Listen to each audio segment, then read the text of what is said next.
What if the ultimate villain of the multiverse isn't a power-hungry god, but a tired kid who just wants everyone to leave him alone? Across infinite dimensions, one absolute rule held true. Rick Sanchez is the smartest man alive, and Morty is nothing more than his disposable biological shield. But hidden inside that golden cage of abuse and infinite egos, one specific Morty looked at his grandfather, stopped crying, and realized something terrifying. Ricks aren't gods. They are just broken men blinded by their own arrogance. From that single revelation came a cold, calculated plan that would bring down galactic empires, hijack the Citadel, and shatter the very geometry of reality itself. Welcome to Rick Alodin. Tonight, we are taking an exhaustive deep dive into the complete, unbroken life story of Evil Morty, tracing his journey from an abused sidekick to the most dangerous mastermind in television history. So get comfortable, settle in for a good sleep, and let us venture beyond the golden barrier into the quiet void. Chapter 1. To understand the rise of Evil Morty, we must first dissect the artificial ecosystem that was built to contain him. A sprawling multiversal apparatus known across infinite realities as the Central Finite Curve. In the grand tapestry of cosmic history, the existence of a Morty is not an accident of biology, or a simple matter of genetic probability. It is an engineered necessity, a carefully calculated variable, designed to serve one specific, overarching purpose: to insulate Rick Sanchez from the consequences of his own intellect. Across millions of dimensions, the basic structural layout of the Smith household remains virtually identical. You have Jerry, a man defined by his deep-seated insecurity and desperate need for external validation. You have Beth, a woman perpetually haunted by the terror of abandonment, whose subconscious longing for her father drives her to accept his most erratic and destructive behaviors. You have Summer, a teenager navigating the standard anxieties of high school while attempting to carve out an identity beneath the looming shadow of her family's structural dysfunction. And then, at the absolute center of this volatile dynamic, sitting in a small bedroom, surrounded by middle school textbooks and unearned feelings of inadequacy, sits Morty Smith. Under normal circumstances, the relationship between a grandfather and his grandson is built on the gradual transmission of wisdom, emotional safety, and generational support. But inside the localized matrix constructed by Rick Sieve 237 and his alternate variants, that relationship was methodically dismantled and replaced with an asymmetrical power structure. From the moment a Rick enters a universe, he begins a deliberate process of psychological conditioning. He pulls Morty out of standard educational systems, isolating him from his peers, and normalizing extreme levels of violence, bodily harm, and existential terror. He repeatedly informs the boy that his mind is slow, that his opinions are irrelevant, and that his personal morality is a foolish human delusion that will only get him killed in the vast, unfeeling expanse of deep space. This constant, relentless degradation is not merely a reflection of Rick's bad mood or his struggle with substance abuse. It is a functional requirement of the technology that keeps him safe. As revealed later in the series, a Rick's hyper-advanced brain generates a distinct, highly traceable electromagnetic signature that can be picked up by scanner arrays across the cosmos. If a Rick travels alone, his enemies, ranging from galactic federations to alternate versions of himself, can easily lock onto his location and eliminate him. To counteract this vulnerability, Rick discovered a precise biological workaround. The specific, low-frequency brainwaves produced by an average, anxious, and intellectually suppressed Morty act as an exact complementary inverse to a Rick's genius signature. When the two stand next to each other, their brainwaves merge and cancel each other out, creating a localized dead zone that wipes them both off cosmic radar arrays. Think about the profound horror of that mechanical reality for a moment. A Morty is not dragged on high-stakes sci-fi adventures because his grandfather enjoys his company or wants to teach him about the universe. A Morty is brought along because he is a human noise-canceling headphone, an organic piece of dampening hardware designed to absorb cosmic radiation so that a self-proclaimed god can wander through reality unbothered. The entirety of Morty's existence, his self-worth, his agency, and his future, is reduced to a passive shield for a man who claims to hate the very concept of emotional attachment. In 99% of the timelines bounded by the golden wall of the curve, this system works with absolute, depressing efficiency. The average Morty internalizes his assigned role. He grows up anxious, hyperventilating at the first sign of conflict, desperately trying to keep his grandfather happy, while internalizing the belief that he is fundamentally worthless without Rick's guidance. When a Morty dies on a mission, Rick does not mourn him as an irreplaceable human soul. He simply opens a portal to a Morty distribution center, or visits a replacement dimension, buys or steals another identical boy, and resumes his routine as if he merely replaced a blown fuse in his workshop. The system is designed to be continuous, self-replicating, and completely inescapable. However, inside the specific, unnumbered timeline that spawned Evil Morty, something within this delicate psychological machinery began to fracture. We must analyze how a mind subject to this exact same conditioning managed to break free from the mental script written for him before his birth. Human resilience under extreme psychological pressure often moves in one of two directions.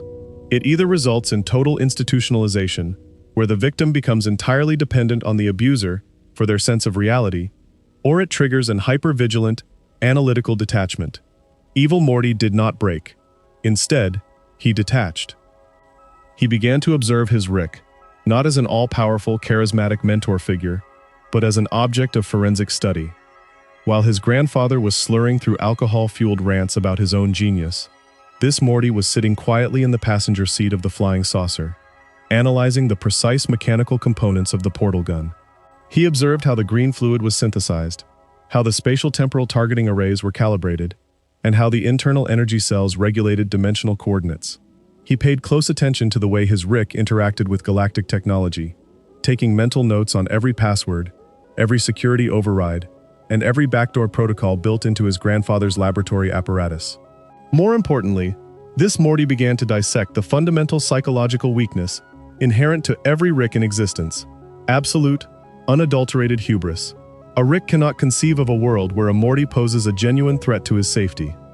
To a Rick, a Morty is a biological constant, as predictable and harmless as a household pet. Even when a Morty shows anger, frustration, or a sudden burst of rebellion, a Rick views it as a minor, emotional tantrum that can be easily managed with a dismissive joke, a flashy sci-fi distraction, or a localized memory wipe. This massive cognitive bias created a blind spot so large that a person could build an entire multiversal conspiracy inside it without a Rick ever noticing. Evil Morty realized that he did not need to match his grandfather's raw scientific creativity to defeat him. He simply needed to be more disciplined, more patient, and far more observant.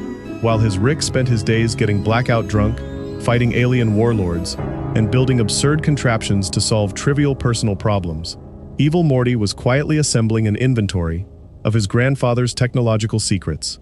He observed the precise wiring of the neural scanners used to map brain activity.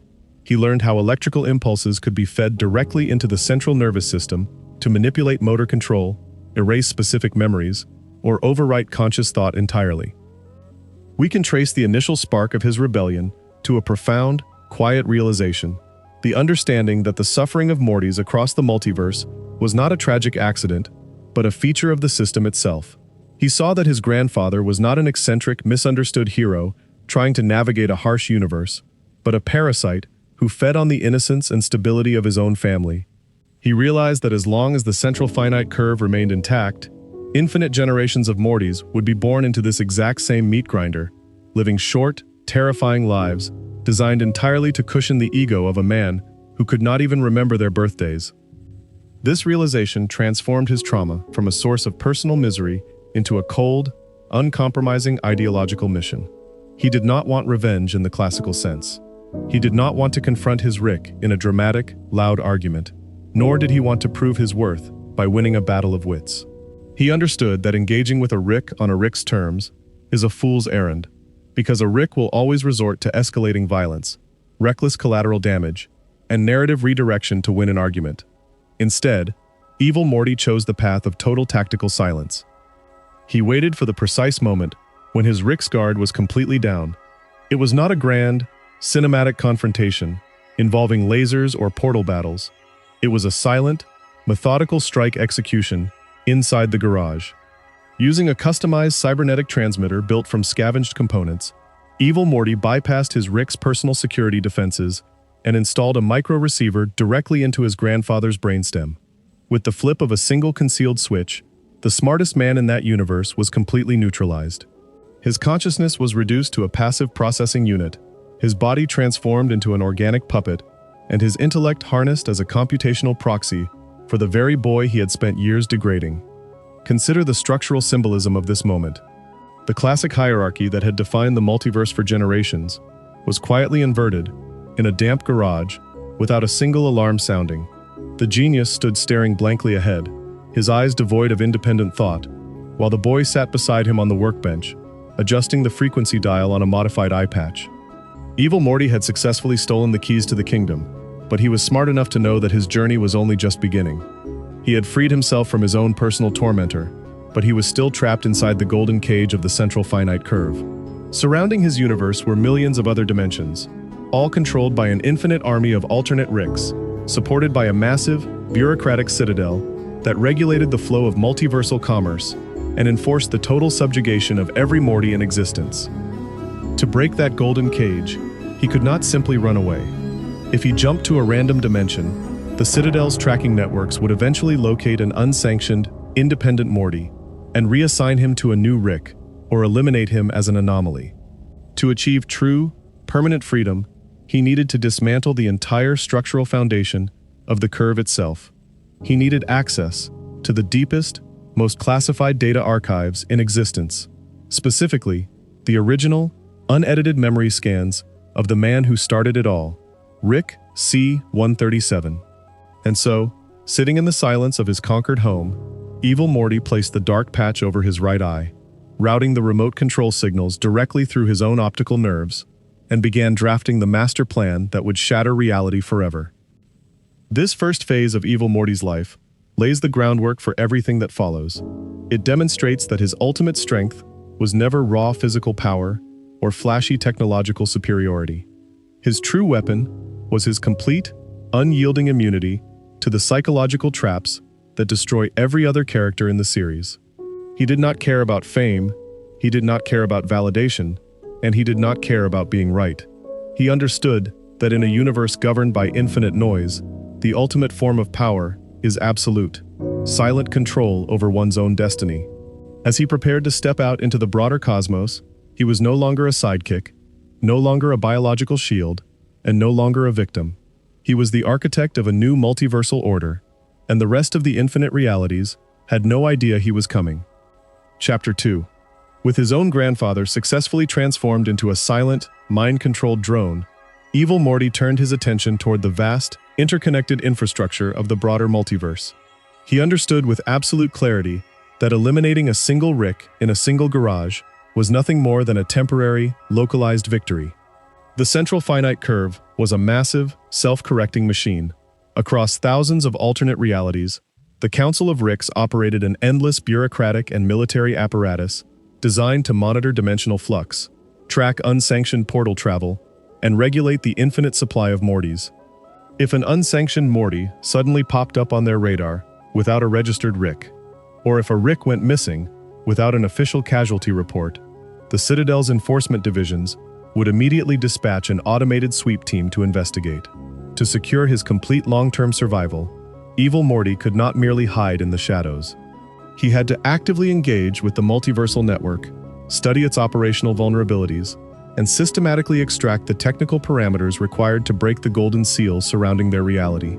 This marked the beginning of his transformation, from a domestic survivor into a high-level multiversal strategist. His immediate operational goal required acquiring a massive dataset containing the complete neurological profile and dimensional travel history of Rick C-137, the legendary figure known across the cosmos as the ultimate anomaly, the rogue Rick who had single-handedly waged war against the Citadel before helping to construct its foundational architecture. Evil Morty recognized that Rick C-137 possessed the original, master blueprint of the Central Finite Curve. If anyone had built a backdoor, a structural flaw, or a mathematical bypass into the multiversal wall, it was C-137. But accessing the mind of the most dangerous being in existence was a task that required extraordinary tactical patience, deception, and precise resource allocation. To execute this plan, Evil Morty designed a dual-layered operational apparatus. On the surface, he presented his puppet, whom the fandom and the council would later designate as Evil Rick, as a ruthless, rogue assassin, traveling between dimensions to murder alternate Ricks and kidnap their respective Mortys.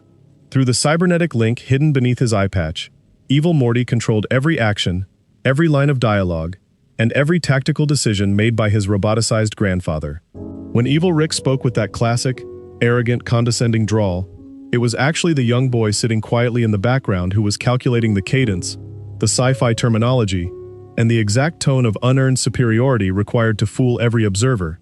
To any outside viewer, including the highest intelligence operatives of the Citadel, Evil Rick appeared to be nothing more than another mad scientist gone rogue, an eccentric psychopath carrying out a bizarre, solitary campaign of multiversal terrorism. Beneath this theatrical surface, however, Evil Morty was executing a massive data mining operation.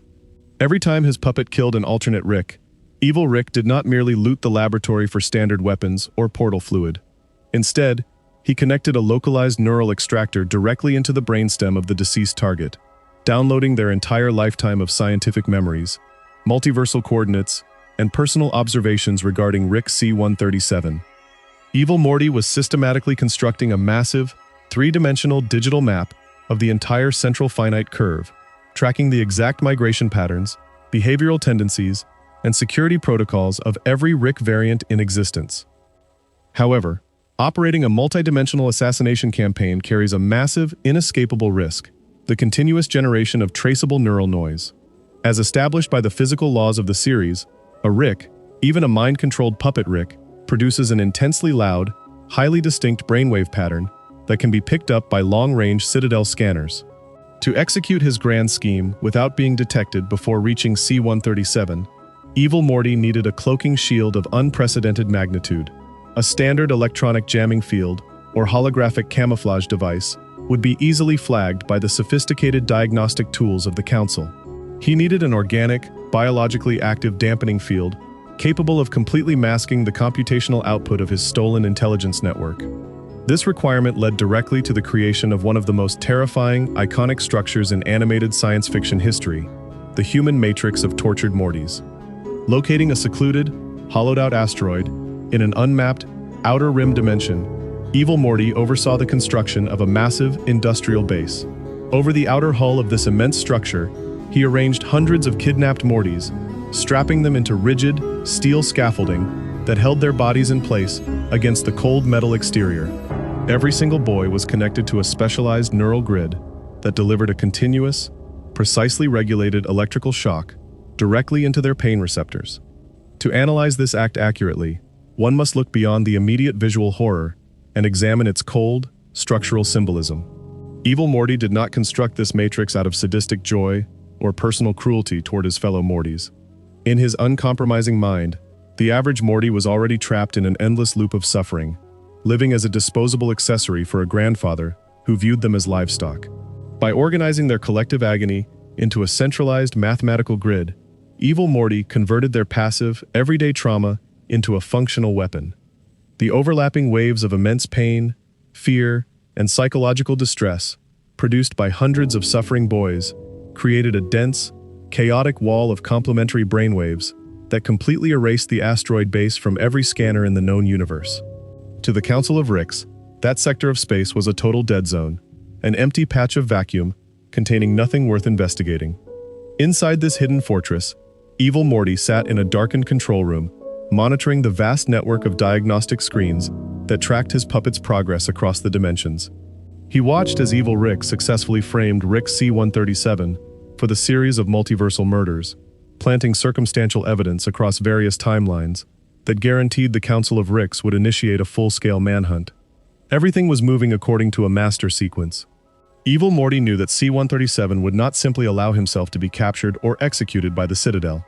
C-137's absolute arrogance and deep-seated hatred for the Council would force him to investigate the murders himself, trace the modified portal gun signatures, and track the source of the frame-up directly to the hollowed-out asteroid.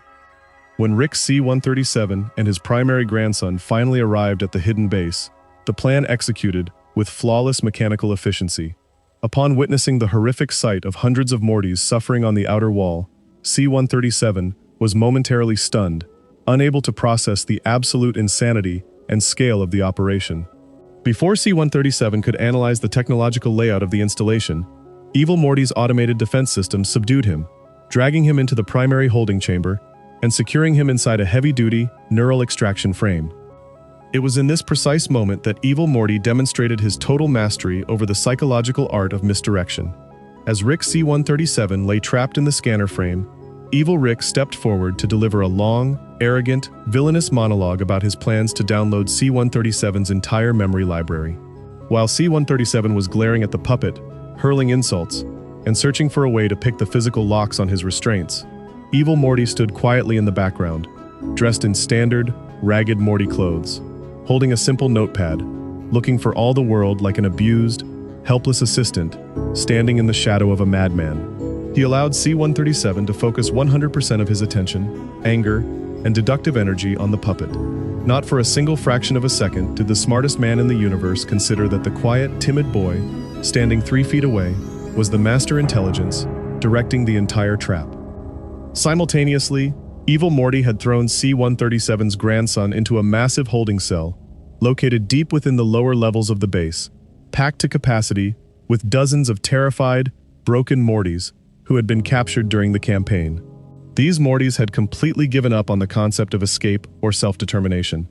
They had developed a primitive, religious coping mechanism, worshipping a mythical figure they called the One True Morty, a messianic savior who would one day descend from the heavens to liberate them from their grandfathers. When C-137's Morty arrived, he rejected this passive religious nonsense. Driven by anger, fear, and the lingering instinct to survive, C-137's Morty delivered an impassioned, chaotic speech that rallied the hopeless captives into a frantic, violent mob. The Mortys broke through the security gates, overwhelmed the automated guard droids, and flooded the upper levels of the facility like an unstoppable physical tide. They breached the primary laboratory, swarming over Evil Rick, tearing the puppet apart with their bare hands in a cathartic, violent release of accumulated trauma. To an outside observer, it appeared as though Evil Morty's grand plan had collapsed due to an unexpected, chaotic slave rebellion. But an analytical breakdown of his subsequent actions reveals that this apparent failure was, in fact, a completely acceptable operational outcome. As the sea of Mortys tore the robotic puppet to pieces, exposing the massive wires, receivers, and cybernetic components hidden inside Evil Rick's skull, Evil Morty did not panic, scream, or try to fight his way out. He calmly stepped back into the crowd of surging, hysterical teenagers, blended into the sea of identical yellow shirts and blue jeans, and quietly removed his eye patch. He tucked the small, highly sophisticated transmitter device into his shoe, ruffled his hair, wiped a smudge of dirt across his forehead, and assumed the exact posture of a traumatized victim who had just been rescued from a monster. When the Council of Rick's military strike force finally arrived to secure the facility and clear the building, they found a room full of weeping, confused Mortys standing over the wreckage of a rogue scientist. They picked up Evil Morty, logged him as just another nameless, traumatized survivor of the disaster, and placed him onto a transport ship bound for the Citadel's refugee processing center. As the transport ship pulled away from the hollowed-out asteroid, Evil Morty looked out the window at the stars, perfectly calm, entirely unharmed, and completely undetected. He had successfully accomplished every core objective of his first major campaign. He had tested his cybernetic remote control technology under extreme operational conditions.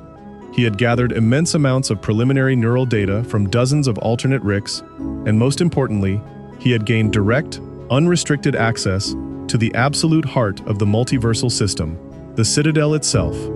The Ricks believed they had solved a tragic crime and saved a ship full of helpless boys. In reality, they had just willingly carried the ultimate Trojan horse directly inside their highest fortress walls.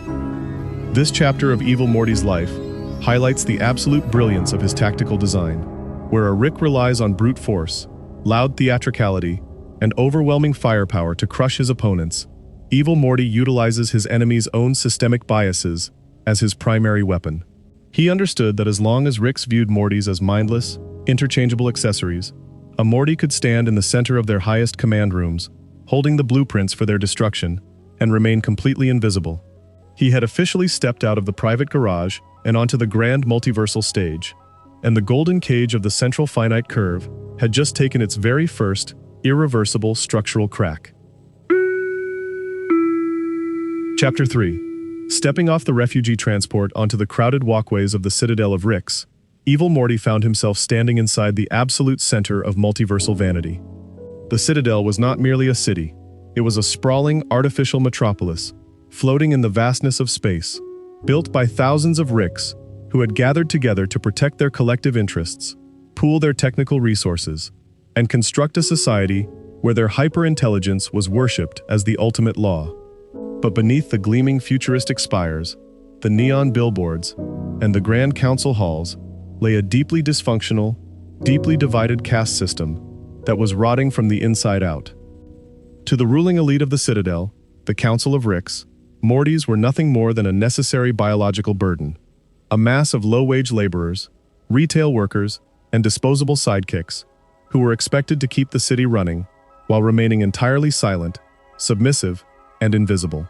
Unclaimed Mortys whose Ricks had died in action were brought to specialized holding facilities, stripped of their personal histories, and assigned to the Morty Academy, an institutional re-education camp designed to break any lingering traces of individuality and train them to serve the next available Rick who walked through the door.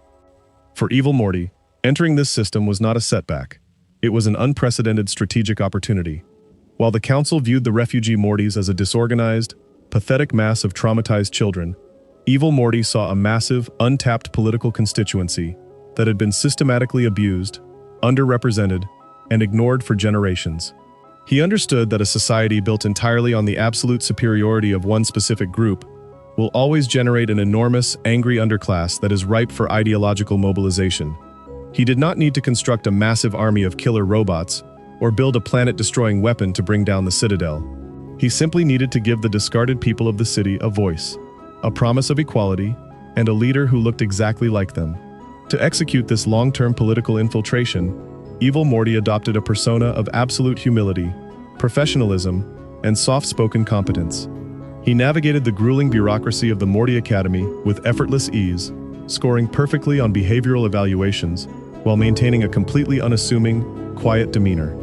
He avoided drawing attention to his vast technical knowledge or his operational history, allowing the administrators to classify him as a polite, highly reliable model Morty.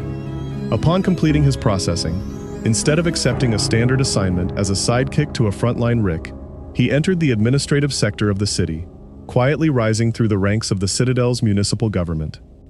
Over the course of several seasons, while Rick C-137 and his grandson were busy embarking on random sci-fi adventures across the galaxy, Evil Morty was quietly studying the exact structural mechanics of the Citadel's political apparatus. He learned how the city's power grid was wired, how the sanitation and manufacturing sectors were staffed entirely by exploited Mortys, and how the economic engine of the city relied on a massive corporate complex that produced goods for a population that hated them. He paid close attention to the growing political divide between the high-ranking Ricks, who sat on the council, and the working-class Ricks, who labored in factories, working long, miserable hours on assembly lines to produce consumer products like Morteo's cereal and simple tools for their wealthier counterparts. Evil Morty recognized a fundamental truth about human and multiversal psychology. Oppression creates a deep, burning desire for change, but most oppressed people are so overwhelmed by the daily struggle to survive that they will follow anyone who offers a clear, articulate vision of hope. He saw that the working-class Ricks were deeply bitter about being treated as second-class citizens by their own elite variants, while the infinite Mortys were desperate for basic human dignity, representation, and freedom from constant physical and emotional abuse. When the Council of Ricks was unexpectedly wiped out by Rick C-137 during his escape from the Citadel's maximum security prison, the city was thrown into absolute political chaos. The centralized authority that had maintained strict order for decades was suddenly destroyed, leaving a massive power vacuum at the top of the municipal government. To restore stability and maintain the illusion of order, the remaining bureaucratic leadership formed a provisional government and announced the first democratic presidential election in the history of the Citadel. To the elite Ricks who organized the election, the democratic process was nothing more than a PR stunt, a performative exercise designed to appease the working class, while a shadow council of wealthy corporate Ricks continued to control the city from behind closed doors. Multiple candidates stepped forward to run for office, including an arrogant military Rick, a pompous corporate Rick, a bombastic populist Rick, and a frantic, nervous Morty representing the official Morty party. The initial Morty candidate was a complete joke, a bumbling, insecure teenager who stuttered through his speeches, regurgitated meaningless slogans about Morty rights, and was constantly mocked by the press and the Rick candidates. Evil Morty saw his moment. Stepping into the Morty party's campaign headquarters, he offered his services as a campaign manager. With calm, terrifying efficiency, he restructured the campaign's public relations strategy, refined their messaging, and quietly orchestrated events that made the original Morty candidate look completely incompetent. During a major political debate broadcast across the entire city, when the original candidate began to panic and break down under intense questioning from the aggressive Rick candidates, Evil Morty calmly stepped up to the podium, relieved his boss of his position, and delivered a speech that permanently altered the history of the multiverse. He did not yell, he did not hurl insults, and he did not make wild, unrealistic promises. Instead, he spoke with a smooth, measured, deeply empathetic tone that captivated every person watching the broadcast. He looked directly into the camera and addressed the shared trauma of every viewer in the audience, both Rick's and Morty's. He spoke about the illusion of division, pointing out that the real problem facing the Citadel was not a war between Rick's and Morty's, but a system designed by a tiny elite to keep everyone else fighting over crumbs while they hoarded the wealth, the power, and the freedom. He asked the working-class Ricks why they were slaving away in factories for leaders who treated them like garbage, and he asked the Mortys why they were forced to accept a life where their only value was serving as meat shields for men who didn't even know their names. His words were precise, mathematically calibrated to resonate with the exact grievances of every disenfranchised group in the city. Over a single night, the quiet, unknown campaign manager became a political superstar, surging to the top of the polling charts and completely destroying the narrative established by the corporate media network. As his popularity exploded across the Citadel, the shadowy elite controlling the city grew deeply alarmed. A corporate manager who oversaw the candidate selection process began conducting a private, off-the-books investigation into this mysterious new Morty candidate. Digging through classified, archived records in the deepest vaults of the Citadel's intelligence agency, the manager stumbled upon dusty, unredacted files from the hollowed-out asteroid incident years prior. He pulled up the old crime scene photographs, cross-referencing the neural signatures, the cybernetic components found inside the robotic evil Rick, and the facial recognition data of the survivors. In a moment of absolute terror, the manager realized the horrifying truth. The polite, charming, visionary candidate, who was currently leading the presidential race, was not an inspiring young civil rights leader. He was the cold, calculating mastermind who had slaughtered dozens of Ricks, constructed a matrix of tortured Mortys, and controlled a robotic puppet to frame Rick C-137. Realizing that the future of the entire Citadel was in immediate danger, the manager rushed to a political rally, pulled out a concealed weapon, and attempted to assassinate Evil Morty in broad daylight as he walked through a crowded plaza. But Evil Morty's situational awareness was absolute. The bullet struck him in the shoulder, inflicting a minor, non-fatal wound that was immediately captured by dozens of news cameras. Instead of harming his campaign, the failed assassination attempt transformed Evil Morty into an untouchable political martyr. The public outrage was immediate and overwhelming.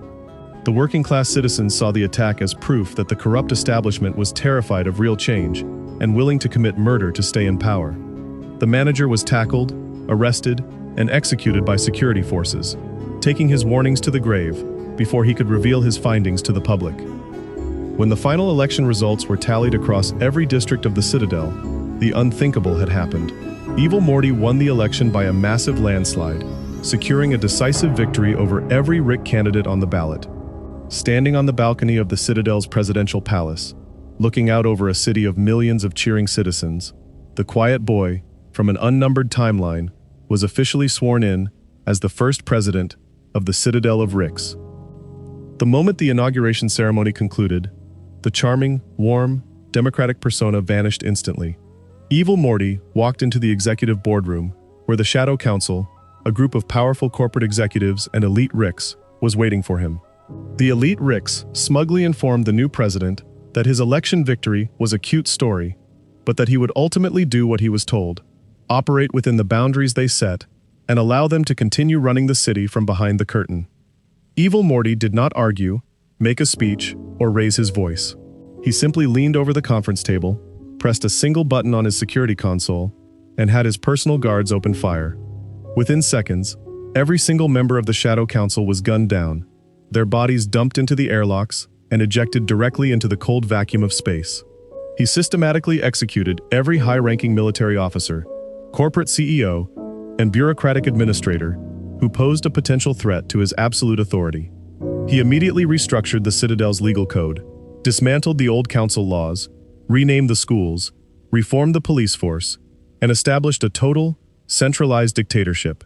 He replaced the old administrative boards with loyalists and installed automated security arrays throughout the city to monitor every street, every factory, and every residential block. To the public, he remained a beloved champion of the people who had successfully cleared out government corruption. In reality, he had converted the entire city into a massive, highly efficient, unified tool that was entirely under his personal command. Evil Morty had accomplished what no one in the history of the multiverse thought possible. He had conquered the Citadel of Ricks from the inside, transforming a city built on the subjugation of Mortys into an absolute monarchy ruled by a Morty. But becoming president was never his ultimate goal. Power over a floating space station inside a golden cage meant nothing to him. The Citadel was simply a stepping stone, a massive computational engine, an industrial factory that he would now use to construct his final, cataclysmic exit from the Central Finite Curve, once and for all. Chapter 4. Having consolidated his absolute grip over the Citadel's executive, military, and industrial apparatus, President Morty set his sights on the execution of his true, singular ambition. To the citizens of the Citadel, he was a revolutionary leader, ushering in a new era of civic equality and municipal prosperity. Factory quotas were adjusted, public spaces were renovated, and propaganda broadcasts constantly praised the unity of all Ricks and Mortys working together toward a bright, shared future. But behind the reinforced doors of the high-security presidential laboratory, Evil Morty was systematically transforming the entire station into a giant, single-use machine designed for a catastrophic, multiversal breach. He understood that every previous attempt to challenge Rick C-137 or escape the structural limits of the Central Finite Curve had failed because the perpetrators operated within the rules established by Rick himself. Standard portal guns were hard-coded to only navigate between dimensions bounded within the curve, a golden perimeter created by the collective intellect of the Ricks to isolate every universe where Rick was the undisputed smartest being alive. If someone attempted to hack a standard portal gun or jump to an unmapped set of coordinates using traditional fluid, the device's internal failsafes would automatically reroute the user back into the golden matrix or simply detonate the power cell. To break a wall of that magnitude, Evil Morty needed three specific components: an immense, localized energy source capable of tearing open the fabric of dimensional space, a complete, decrypted digital copy of Rick C-137's neurological memory map containing the original mathematical equations of the curve, and a massive reservoir of biological portal fluid synthesized directly from the brainwaves of harvested Mortys. Over the next several months, under the guise of municipal infrastructure upgrades, Evil Morty oversaw the construction of a massive liquid containment reservoir directly beneath the Citadel's central tower. He ordered the conversion of the city's primary power grid, redirecting 90% of the station's energy generation straight into a hidden dimensional drill hidden beneath the main plaza. Simultaneously, he utilized the Citadel's intelligence network to continuously monitor the movements of Rick C-137, waiting patiently for the exact moment when C-137 and his primary grandson would be forced to return to the Citadel for routine business. When Rick C-137 finally arrived at the station to request a replacement portal gun fluid shipment, Evil Morty's automated systems immediately locked down the sector. Rather than dispatching an army of security droids or launching a loud, chaotic military assault, Evil Morty issued a formal, polite invitation to C-137 and Morty, requesting their presence at a private presidential dinner in the High Tower suite. When the two arrived, Evil Morty greeted them, not as an intimidating, megalomaniacal dictator, but as a calm, gracious host sitting at a lavish dining table. He offered them food, engaged in quiet conversation, and allowed Rick C-137 to indulge in his usual routine of arrogant mockery and dismissive insults. Rick scoffed at the idea of a Morty running the Citadel, viewing the entire political system as a meaningless sideshow played by lesser variants. Evil Morty sat quietly, sipping a glass of wine, letting C-137 talk himself into a false sense of absolute security. While C-137 was busy posturing and explaining why he was superior to every person in the room, Evil Morty subtly initiated a localized neurokinetic transfer through the table's microscanners. The moment C-137 realized his motor functions were paralyzed, it was already too late. With C-137 trapped in his chair, Evil Morty deployed a refined cybernetic probe directly into C-137's brain, completing the final, missing piece of his life's work. He downloaded the master memory files, unraveling the complete historical truth of the Central Finite Curve. In a vivid, high-speed neural projection, Evil Morty viewed the secret origin of his reality: how Rick C-137's wife and daughter were murdered by Rick Prime, how C-137 spent decades hunting down his counterpart across infinite timelines, slaughtering thousands of alternate Ricks in a blind, grief-driven war, and how C-137 ultimately teamed up with the surviving Ricks to build the Citadel and forge the golden wall around their sandbox to protect their fragile egos from a reality where they were not omnipotent. Having extracted the master math, Evil Morty disconnected the probe and walked over to the primary master control panel, overlooking the entire Citadel. He initiated the sequence that transformed the city into an instrument of absolute destruction. Across the entire space station, automated alarms began to blare as the central spire transformed into a massive dimensional drill. Thousands of unsuspecting citizens looked up in horror as the sky above them turned a deep, unnatural shade of black. Evil Morty flooded the Citadel's public portal lines with infected, corrupt fluid, causing portal doorways across the city to turn into violent black holes that sucked thousands of Ricks and Mortys straight into the central liquid processing vats. C-137's primary grandson watched in utter disbelief as Evil Morty calmly explained the cold mechanics of what was happening. Evil Morty was not trying to save the Citadel, nor was he trying to liberate the Mortys. He was harvesting the kinetic and biological energy of the entire population to tear a hole straight through the Golden Wall.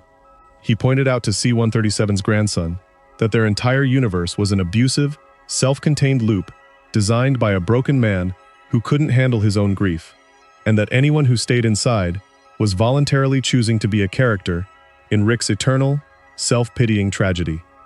As the station began to disintegrate under the sheer gravitational stress of the spatial breach, Rick C-137 managed to bypass his physical paralysis, using an improvised gadget to break his restraints and free his grandson. The city was crumbling into raw energy around them, structural beams snapping, glass shattering, and thousands of residents being dissolved into the central beam. In the middle of this cataclysmic chaos, Evil Morty walked toward a sleek, customized, black pod resting on a launch pad behind the executive suite. He strapped himself into the cockpit, adjusted his gear, and loaded the newly synthesized, bright yellow portal fluid into the vessel's primary propulsion drive. C-137 and his grandson made a desperate attempt to stop the pod, firing particle beams at the launch assembly, but Evil Morty's automated defense shields easily deflected the attacks. He looked back at them through the glass canopy with a look of pure, unbothered tranquility. He did not issue a final villainous threat. He did not gloat about his victory, and he did not show a single drop of anger. He simply engaged the main thrusters. The black pod shot out of the collapsing station, riding the crest of a massive, golden energy beam that slammed straight into the fabric of the Central Finite Curve. The outer wall of reality buckled, cracked, and finally shattered into millions of sparkling, golden shards. The pod breached the barrier, leaving the destroyed Citadel, the trapped Ricks, and the endless loop of manufactured trauma behind, in a blinding flash of light. Stepping through the breach, the black pod emerged into an infinitely vast, open, unregulated cosmos. The portal fluid in his drive system settled into a vibrant, brilliant yellow hue, signaling that he was no longer bound by the coordinates of the Ricks. Looking out his cockpit window, Evil Morty saw a universe completely free of Rick Sanchez's influence. A vast expanse where stars burned in unscripted patterns, where galaxies spun without artificial boundaries, and where no boy was destined to die as a biological shield. He unbuckled his harness, leaned back in his seat, and poured himself a glass of water. For the first time in his entire life, across every second of his existence, he was completely, unconditionally free. Chapter 5. Drifting through the quiet vacuum beyond the Golden Wall, Evil Morty experienced a reality that no Morty in the history of existence had ever known: absolute silence. There were no slurred rants echoing from a garage workbench, no chaotic alarms blaring from an improvised flying car, and no sudden spatial ruptures tearing open the air to drag him into another life-threatening adventure. The universe outside the Central Finite Curve was vast, unmapped, and entirely indifferent to his presence. To a mind conditioned by years of continuous survival and high-stakes maneuvering, this total absence of noise was not unsettling. It was the ultimate luxury. Setting a course for an unmapped, uninhabited star system, Evil Morty deployed his black ship's automated construction arrays to build a permanent home. He did not build a towering fortress, a military stronghold, or a grand planetary empire. He built a quiet, hyper-advanced, self-sustaining space habitat, floating peacefully inside the rings of a desolate gas giant. The station was equipped with multi-layered defense shields, long-range sensor grids, and automated repair droids that handled every aspect of maintenance. Inside, he created a comfortable, quiet sanctuary, complete with a personal quarters, an extensive library, a high-tech kitchen, and a clean, state-of-the-art laboratory. For a long time, Evil Morty lived the exact life he had fought so hard to secure. He spent his days reading, cooking fine meals, tinkering with peaceful technological projects, and simply enjoying the luxury of waking up without a Rick dictating his schedule. He replaced his old eye patch with a refined, ultra-compact cybernetic neural implant, allowing him to monitor interdimensional flux without any physical discomfort. He was not a villain lying in wait to strike again. He was a retired soldier who had successfully escaped the war and built a quiet farm on the outer edge of reality. However, true peace in a multiversal setting is a fragile construct, especially when the man who built your original nightmare is still alive. Years after his escape, while sitting comfortably in his habitat enjoying a quiet breakfast, Evil Morty's perimeter defense grid suddenly flared to life. Crimson warning lights flashed across his monitors as an unauthorized, highly unstable dimensional portal tore open just outside his station's shield envelope. A massive energy surge rippled through his primary systems, tripping his local power breakers and knocking out his automated coffee machine. Evil Morty's expression did not change to anger or panic. It changed to pure, utter annoyance. He pulled up his external sensor feeds and zoomed in on the source of the disruption. Floating in the void just outside his shield perimeter were Rick C-137 and his primary grandson, who had accidentally stumbled through a chaotic, multi-dimensional rift while attempting to track down Rick Prime, the ultimate antagonist of C-137's life.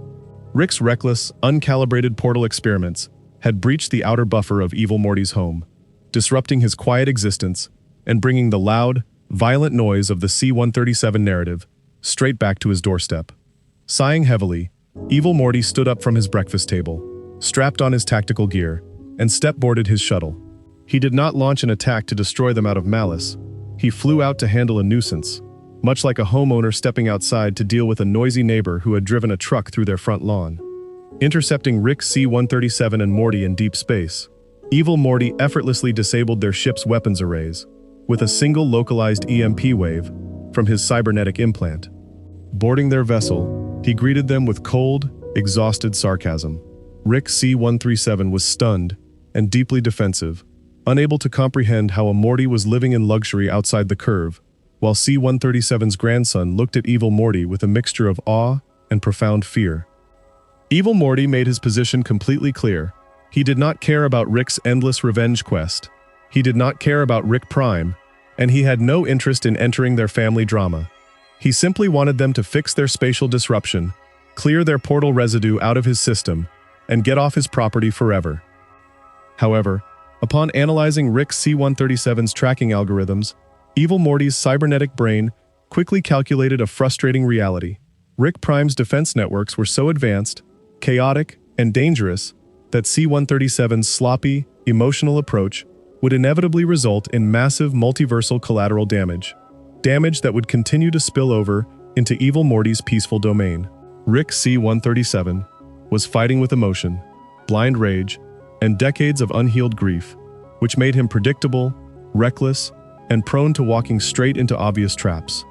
Recognizing that the fastest, most efficient way to secure his own permanent peace was to help eliminate Rick Prime once and for all, Evil Morty made a pragmatic tactical decision. He agreed to team up with C-137 and his grandson to hunt down the ultimate Rick, not out of loyalty or heroism, but to permanently shut down the main engine of chaos in the multiverse. The contrast in tactical philosophy between Rick C-137 and Evil Morty was immediately apparent as they tracked Rick Prime to his ultimate, heavily fortified hideout, a massive, multi-ringed space fortress, hidden inside a blind spot in space-time. Rick C-137 wanted to kick open the front door, launch a barrage of destructive missiles, and scream at his enemy. Evil Morty, operating with absolute cold discipline, spent 3 minutes scanning the station's structural blueprint, identifying the exact subatomic frequency of Rick Prime's automated defense grid, and disabling it before they even stepped off their ship. Inside the fortress, they encountered Rick Prime's ultimate trap, a brutal, psychological arena designed to break Rick C-137's mind before destroying his body. Rick Prime was the absolute realization of Rick energy, pure, unfeeling, sociopathic power, without a single drop of family attachment or emotional vulnerability. He mocked C-137's grief, easily countered C-137's high-tech weaponry, and trapped C-137 in a life-threatening force field array. As Rick C-137 lay beaten, bleeding, and pinned to the floor by Rick Prime's superior combat droids, Rick Prime turned his attention to Evil Morty, scoffing at the idea that a Morty could pose any genuine threat to him. He viewed Evil Morty through the exact same arrogant lens that every Rick used, treating him as a minor biological nuisance that could be swatted away with a simple blast of plasma. That arrogant assumption was the final mistake Rick Prime would ever make. While C-137 had been fighting with loud, dramatic explosions, Evil Morty had spent the entire battle quietly analyzing the physical energy feedback of Rick Prime's personal force fields and cybernetic enhancements. Without raising his voice or breaking a sweat, Evil Morty activated a hidden, customized frequency jammer inside his eye implant, completely neutralizing Rick Prime's personal defense shields in a fraction of a second.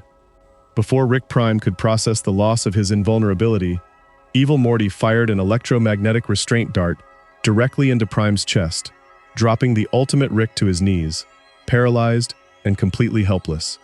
Evil Morty stood over the most dangerous being in the multiverse, looking down at him with absolute indifference.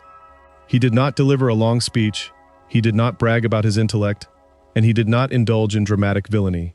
He calmly stepped back, handed a pair of heavy brass knuckles to the battered, bloodied Rick C-137, and pointed at the paralyzed villain. He told C-137 to finish his life's work, warning him that revenge would not heal his broken heart or bring back his dead family, but acknowledging that C-137 needed to close the book on his trauma so the rest of the universe could move on. While Rick C-137 systematically beat Rick Prime to death in a dark, bloody room, Evil Morty walked into Rick Prime's master vault. He located the central control interface for the Omega device, a terrifying, godlike superweapon capable of erasing any concept, entity, or individual simultaneously across every dimension in existence. Instead of destroying the device or using it to wipe out all Ricks across reality, Evil Morty downloaded the master source code straight into his cybernetic eye, copied the operational parameters, and then disabled the machine's physical hardware. He claimed the absolute nuclear option for himself. He now held the ultimate switch, a weapon that guaranteed no Rick, no Galactic Federation, and no multiversal entity would ever dare disturb his peace again. If anyone ever came after him, he could erase their entire existence from history with the press of a single button. Walking out of the ruined fortress, leaving a hollowed-out, traumatized Rick C-137 sitting beside his victim's lifeless body, Evil Morty looked at C-137's primary grandson one last time. He gave the young boy a brief, knowing look, a silent acknowledgement of the shared trauma that connected every version of them across space and time. He did not try to recruit him, and he did not offer him a place in his sanctuary. He knew that every Morty had to find their own path to freedom. Evil Morty boarded his ship, activated his bright yellow portal drive, and stepped through the spatial doorway back to his quiet habitat in the rings of the distant gas giant. His journey was complete. He had started as an anonymous, abused boy, sitting in the back of a flying car, suppressed by a system designed to treat him as a disposable tool. Through sheer discipline, cold intellect, and an absolute refusal to be a victim, he had outsmarted every god in the cosmos, conquered the Citadel, broken the geometry of the multiverse, executed the ultimate Rick, and claimed total, unchallengeable sovereignty over his own life. Re-entering his quiet sanctuary, Evil Morty sat back down at his kitchen table. He repaired his power grid, reset his automated coffee machine, and poured himself a warm cup. Looking out the window at the quiet, colorful rings of the giant planet spinning slowly through the void, he leaned back in his chair and closed his eyes. The multiverse was still out there, filled with infinite noise, infinite wars, and infinite chaos. But inside his quiet corner of the cosmos, behind the yellow portal, the story was finally over, and Evil Morty was finally, peacefully asleep. Chapter 6. Returning to the quiet isolation of his deep space sanctuary, Evil Morty entered a phase of his existence, defined not by active strategy or tactical warfare, but by absolute operational maintenance. The destruction of Rick Prime and the acquisition of the Omega device blueprints had fundamentally altered his status within the multiversal hierarchy. He was no longer an escaped asset hiding from the Council of Ricks, nor was he merely a clever anomaly operating in the blind spots of the Central Finite Curve. He was now the sole custodian of the single most destructive technological mechanism ever conceptualized, an absolute deterrent that rendered him entirely untouchable by any surviving Rick in existence. However, possessing absolute power in a universe governed by unpredictable sci-fi mechanics requires relentless technical vigilance. Evil Morty understood that the moment a mind becomes complacent is the exact moment a hidden variable, an unexpected dimensional shift, or an obscure quantum paradox will breach even the most sophisticated defense array.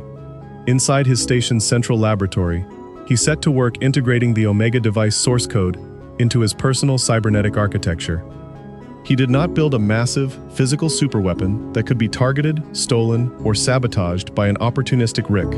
Instead, he compiled the eradication algorithms into a localized, encrypted neural protocol bound directly to his own biological life signature. If his heart ever ceased to beat under hostile circumstances, or if his neural path was forcibly interrupted by an external force field, the protocol would automatically trigger a localized multidimensional purge, targeting the specific genetic signature of his attacker across every parallel reality. He had transformed his very mortality into an unshakable dead man's switch. To strike him was to invite immediate, systemic extinction across infinite dimensions. With this final layer of security hard-coded into his DNA, Evil Morty achieved a level of absolute strategic independence that no entity, human, alien, or godlike, had ever managed to secure in the history of animated reality. With his physical and technological security permanently locked down, Evil Morty was forced to confront an entirely new challenge, one that most beings who fight for freedom never prepare themselves to face: the profound, heavy weight of absolute freedom itself. For the entirety of his life, every thought, calculation, and action had been dictated by an external threat. He had defined himself against the noise of Rick Sanchez. His intellect was forged in the fire of domestic abuse. His tactical patience was learned in the shadow of the garage. His political genius was developed to dismantle the Citadel. Every milestone of his existence was in a reaction to a system built to oppress him. Now, sitting in a quiet room, with no Ricks to outsmart, no Citadel to conquer, and no golden barrier to break, he was forced to answer the fundamental existential question that haunts every survivor of systemic trauma. Who are you when the battle is finally over? For many weeks, the silence of his sanctuary was almost heavy. The daily routine of an average person, preparing food, reading historical archives from realities outside the curve, maintaining a peaceful botanical garden inside his habitat's environmental dome, required a different kind of psychological adjustment. In the world of the Ricks, every second was a frantic, chaotic scramble for dominance, punctuated by screaming, explosions, and sudden existential shifts. To step out of that hyperkinetic rhythm and exist inside standard, unscripted time was a slow, deliberate process of decompression. Evil Morty began to explore the vast, unmapped cosmos beyond the Golden Wall. Using his refined yellow portal drive, he visited ancient, tranquil realities where the concept of Rick Sanchez had never existed. He walked across the crystal beaches of dead planets, observed the peaceful migration of light-based entities across stellar nebulae, and studied non-linear artistic movements inside galaxies that had developed entirely free from the cynical, destructive footprint of galactic federations or mad scientists. He did not intervene in local politics. He did not offer advanced technology to developing civilizations. and he did not leave a signature or a trace of his presence behind. He moved through the real universe as a quiet, invisible observer, soaking in the genuine, unscripted beauty of a cosmos that was not bound to the self-pitying narrative of a single family. During these quiet excursions, Evil Morty occasionally monitored the long-range dimensional feeds, tracking the remaining fragments of the Central Finite Curve. He watched as Rick C-137 returned to his domestic routine with his primary family, observing the hollow, empty aftermath of C-137's fulfilled revenge. He saw that killing Rick Prime had brought C-137 no peace, no closure, and no redemption. C-137 remained an exhausted, deeply damaged alcoholic, wandering through random adventures with a grandson who was slowly, subtly beginning to realize his own individual worth. Evil Morty observed C-137's grandson from afar, noting the subtle changes in the boy's posture, speech, and choices. That Morty was no longer the completely timid, hyperventilating child who had entered the garage years ago. He had survived the collapse of the Citadel, witnessed the execution of Rick Prime, and glimpsed the vast reality that lay beyond the golden cage. While that Morty had chosen to remain within the orbit of his family, he was no longer a blind, helpless victim. He was a survivor navigating his own complex, flawed dynamic on his own terms. Evil Morty felt no urge to rescue him, contact him, or offer him guidance. He recognized that freedom cannot be handed to someone as a gift or imposed through a grand political movement. It must be claimed individually, piece by piece, through personal choice and psychological detachment. As the months turned into years within his peaceful habitat, Evil Morty achieved something that Rick C-137, despite all his godlike intellect, hyper-advanced weaponry, and multiversal dominance, could never achieve: genuine, unburdened content. Rick Sanchez was forever trapped in a prison of his own hyper-intelligence, condemned to spend eternity running from his own grief, building bigger guns, conquering smaller worlds, and surrounding himself with identical copies of a family he had failed to save. Rick was a prisoner of his own infinite ego, trapped inside a sandbox of his own design. Evil Morty, on the other hand, had successfully broken the wheel. He had started with nothing, a nameless, disposable sidekick designed to be a biological noise-canceling headphone for a madman. He had taken the absolute worst trauma, abuse, and degradation that the multiverse could dish out, processed it with cold, uncompromising logic, and used it as raw fuel to shatter the very geometry of existence. He did not become the monster that created him, nor did he fall into the trap of becoming a crusade-driven hero. He simply saw the exit door, built the key with his own hands, walked through it, and closed it quietly behind him. In the final analysis of the multiversal landscape, Evil Morty stands as the absolute apex figure of the entire series narrative. He proved that agency is not a gift granted by gods, mentors, or fate, but a cold, hard choice made by those willing to see reality for what it truly is. Standing on the observation deck of his deep space station, looking out at the endless, glowing tapestry of uncharted galaxies stretching out into the deep void, he took a slow, deep breath of clean, filtered air. The yellow light of his custom portal generator flickered softly on the console beside him, ready to take him anywhere he wanted to go, at any time, for any reason, or for no reason at all. There were no missions left to complete, no Ricks left to outsmart, and no trauma left to avenge. There was only the vast, quiet, infinitely beautiful universe, and a young man who was finally, undeniably, the master of his own soul. Chapter 7. With his internal baseline stabilized, and his multi-layered defense protocols running autonomously, Evil Morty began a comprehensive, systematic study of the post-Prime multiversal landscape. The eradication of Rick Prime had not merely removed a dangerous adversary, it had triggered a massive, silent structural shift throughout the remaining subsectors of the Central Finite Curve.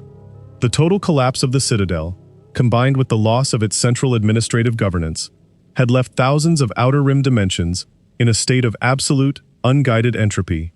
Alternate Ricks across various timelines, deprived of the Citadel's centralized portal fluid distribution and official law enforcement networks, were growing increasingly isolated, erratic, and paranoid.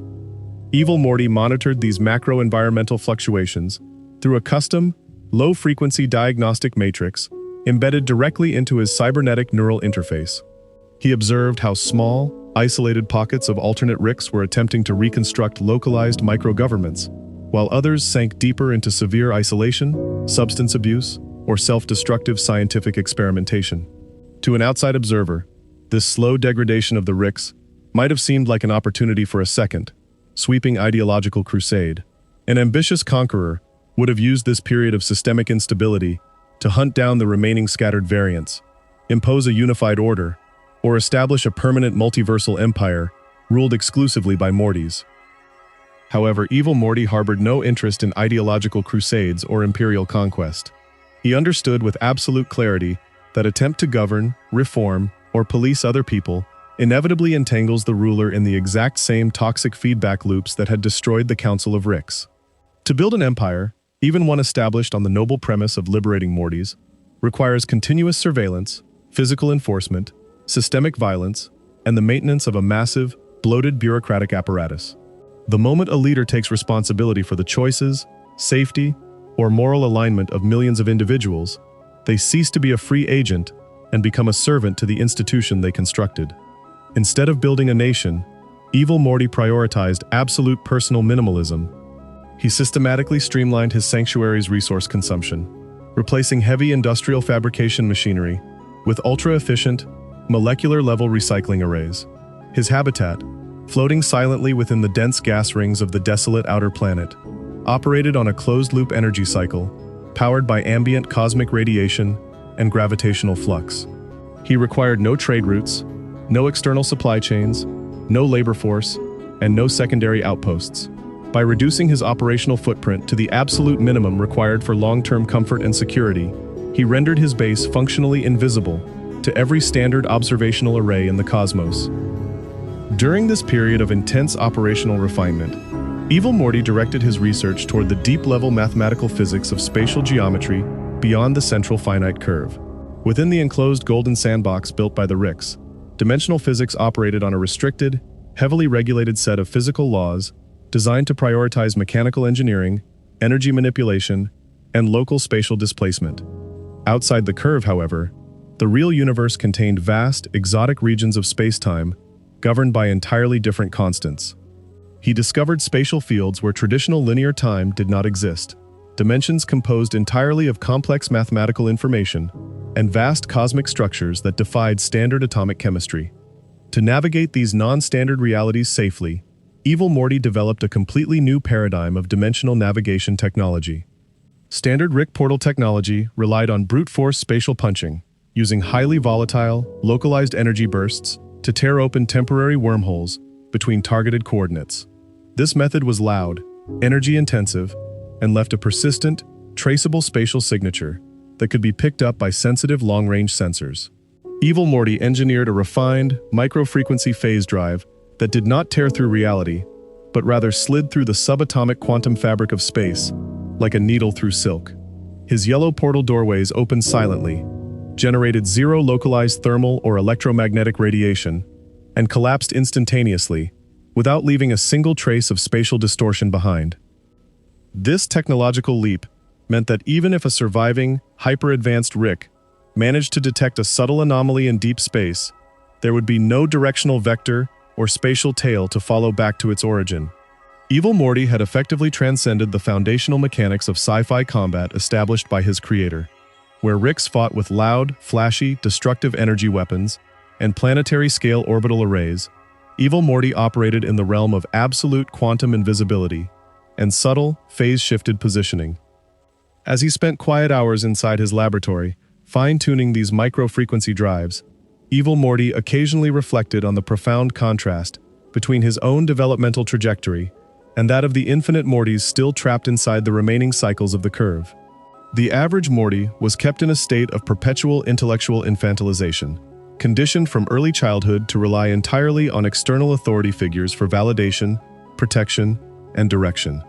Even when an average Morty showed impressive flashes of tactical instinct or survival capability during extreme crisis situations, that growth was almost always temporary, quickly sliding back into anxiety, emotional codependency, and self-doubt once the immediate danger passed. Evil Morty recognized that the crucial difference in his own evolution was not a sudden mutation of baseline intelligence or a lucky genetic anomaly. It was his absolute, early rejection of the desire for external validation.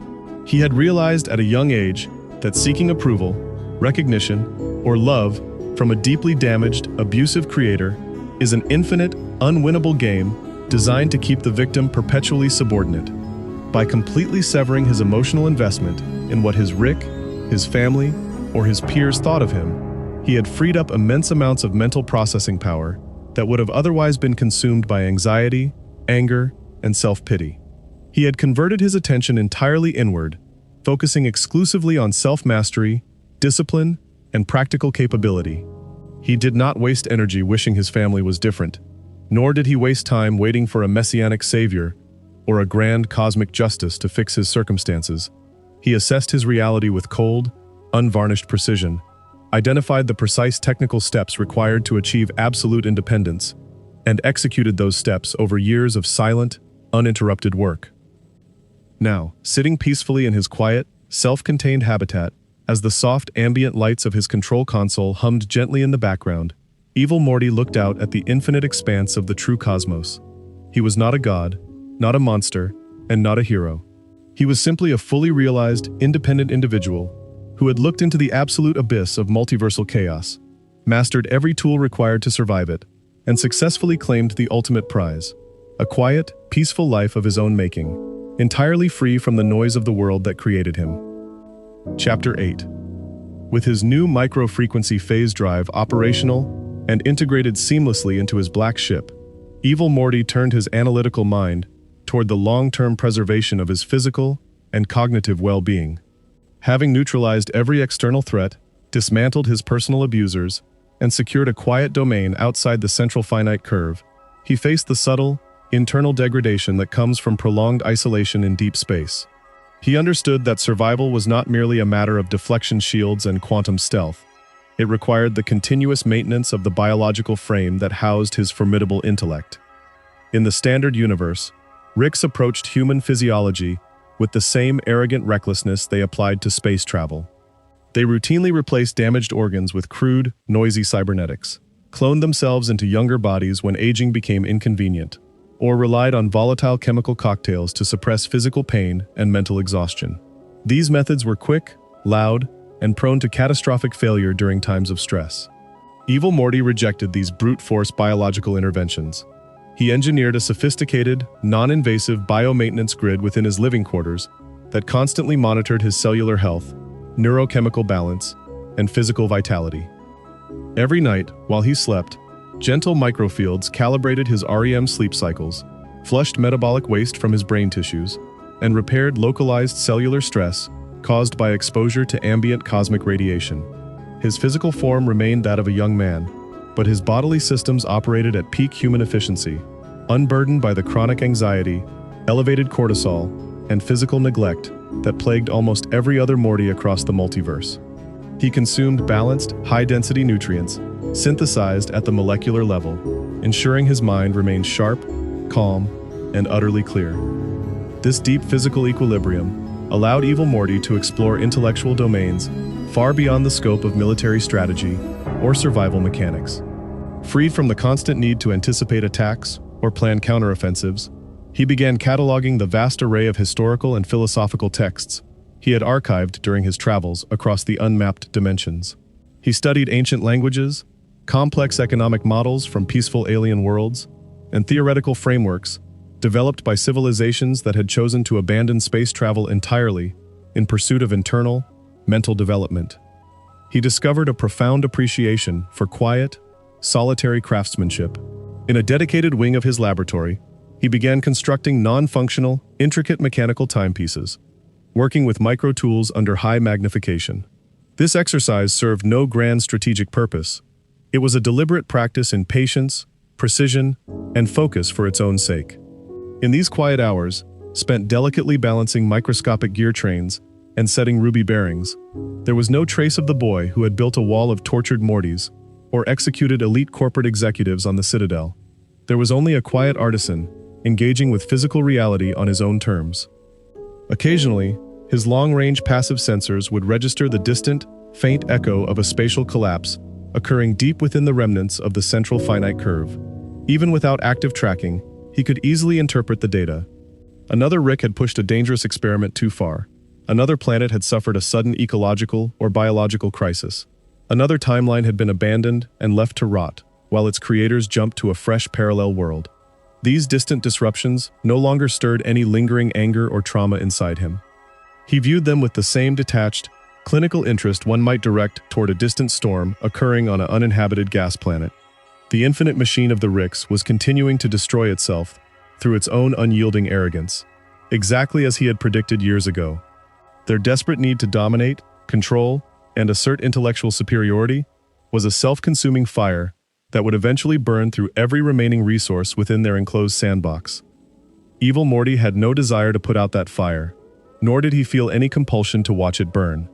He simply recalibrated his sensor arrays to filter out the noise from those dying dimensions, ensuring his quiet station remained undisturbed by the ambient electromagnetic screaming of the collapsing curve. He had stepped off the grand stage of multiversal drama, leaving the actors, the directors, and the audience to fight over the burning theater, while he walked out into the vast, quiet, open night air. Leaning back in his comfortable leather chair, watching the slow, rhythmic sweep of the clockwork mechanisms he had just assembled on his workbench, Evil Morty felt a deep, unbroken sense of tranquility.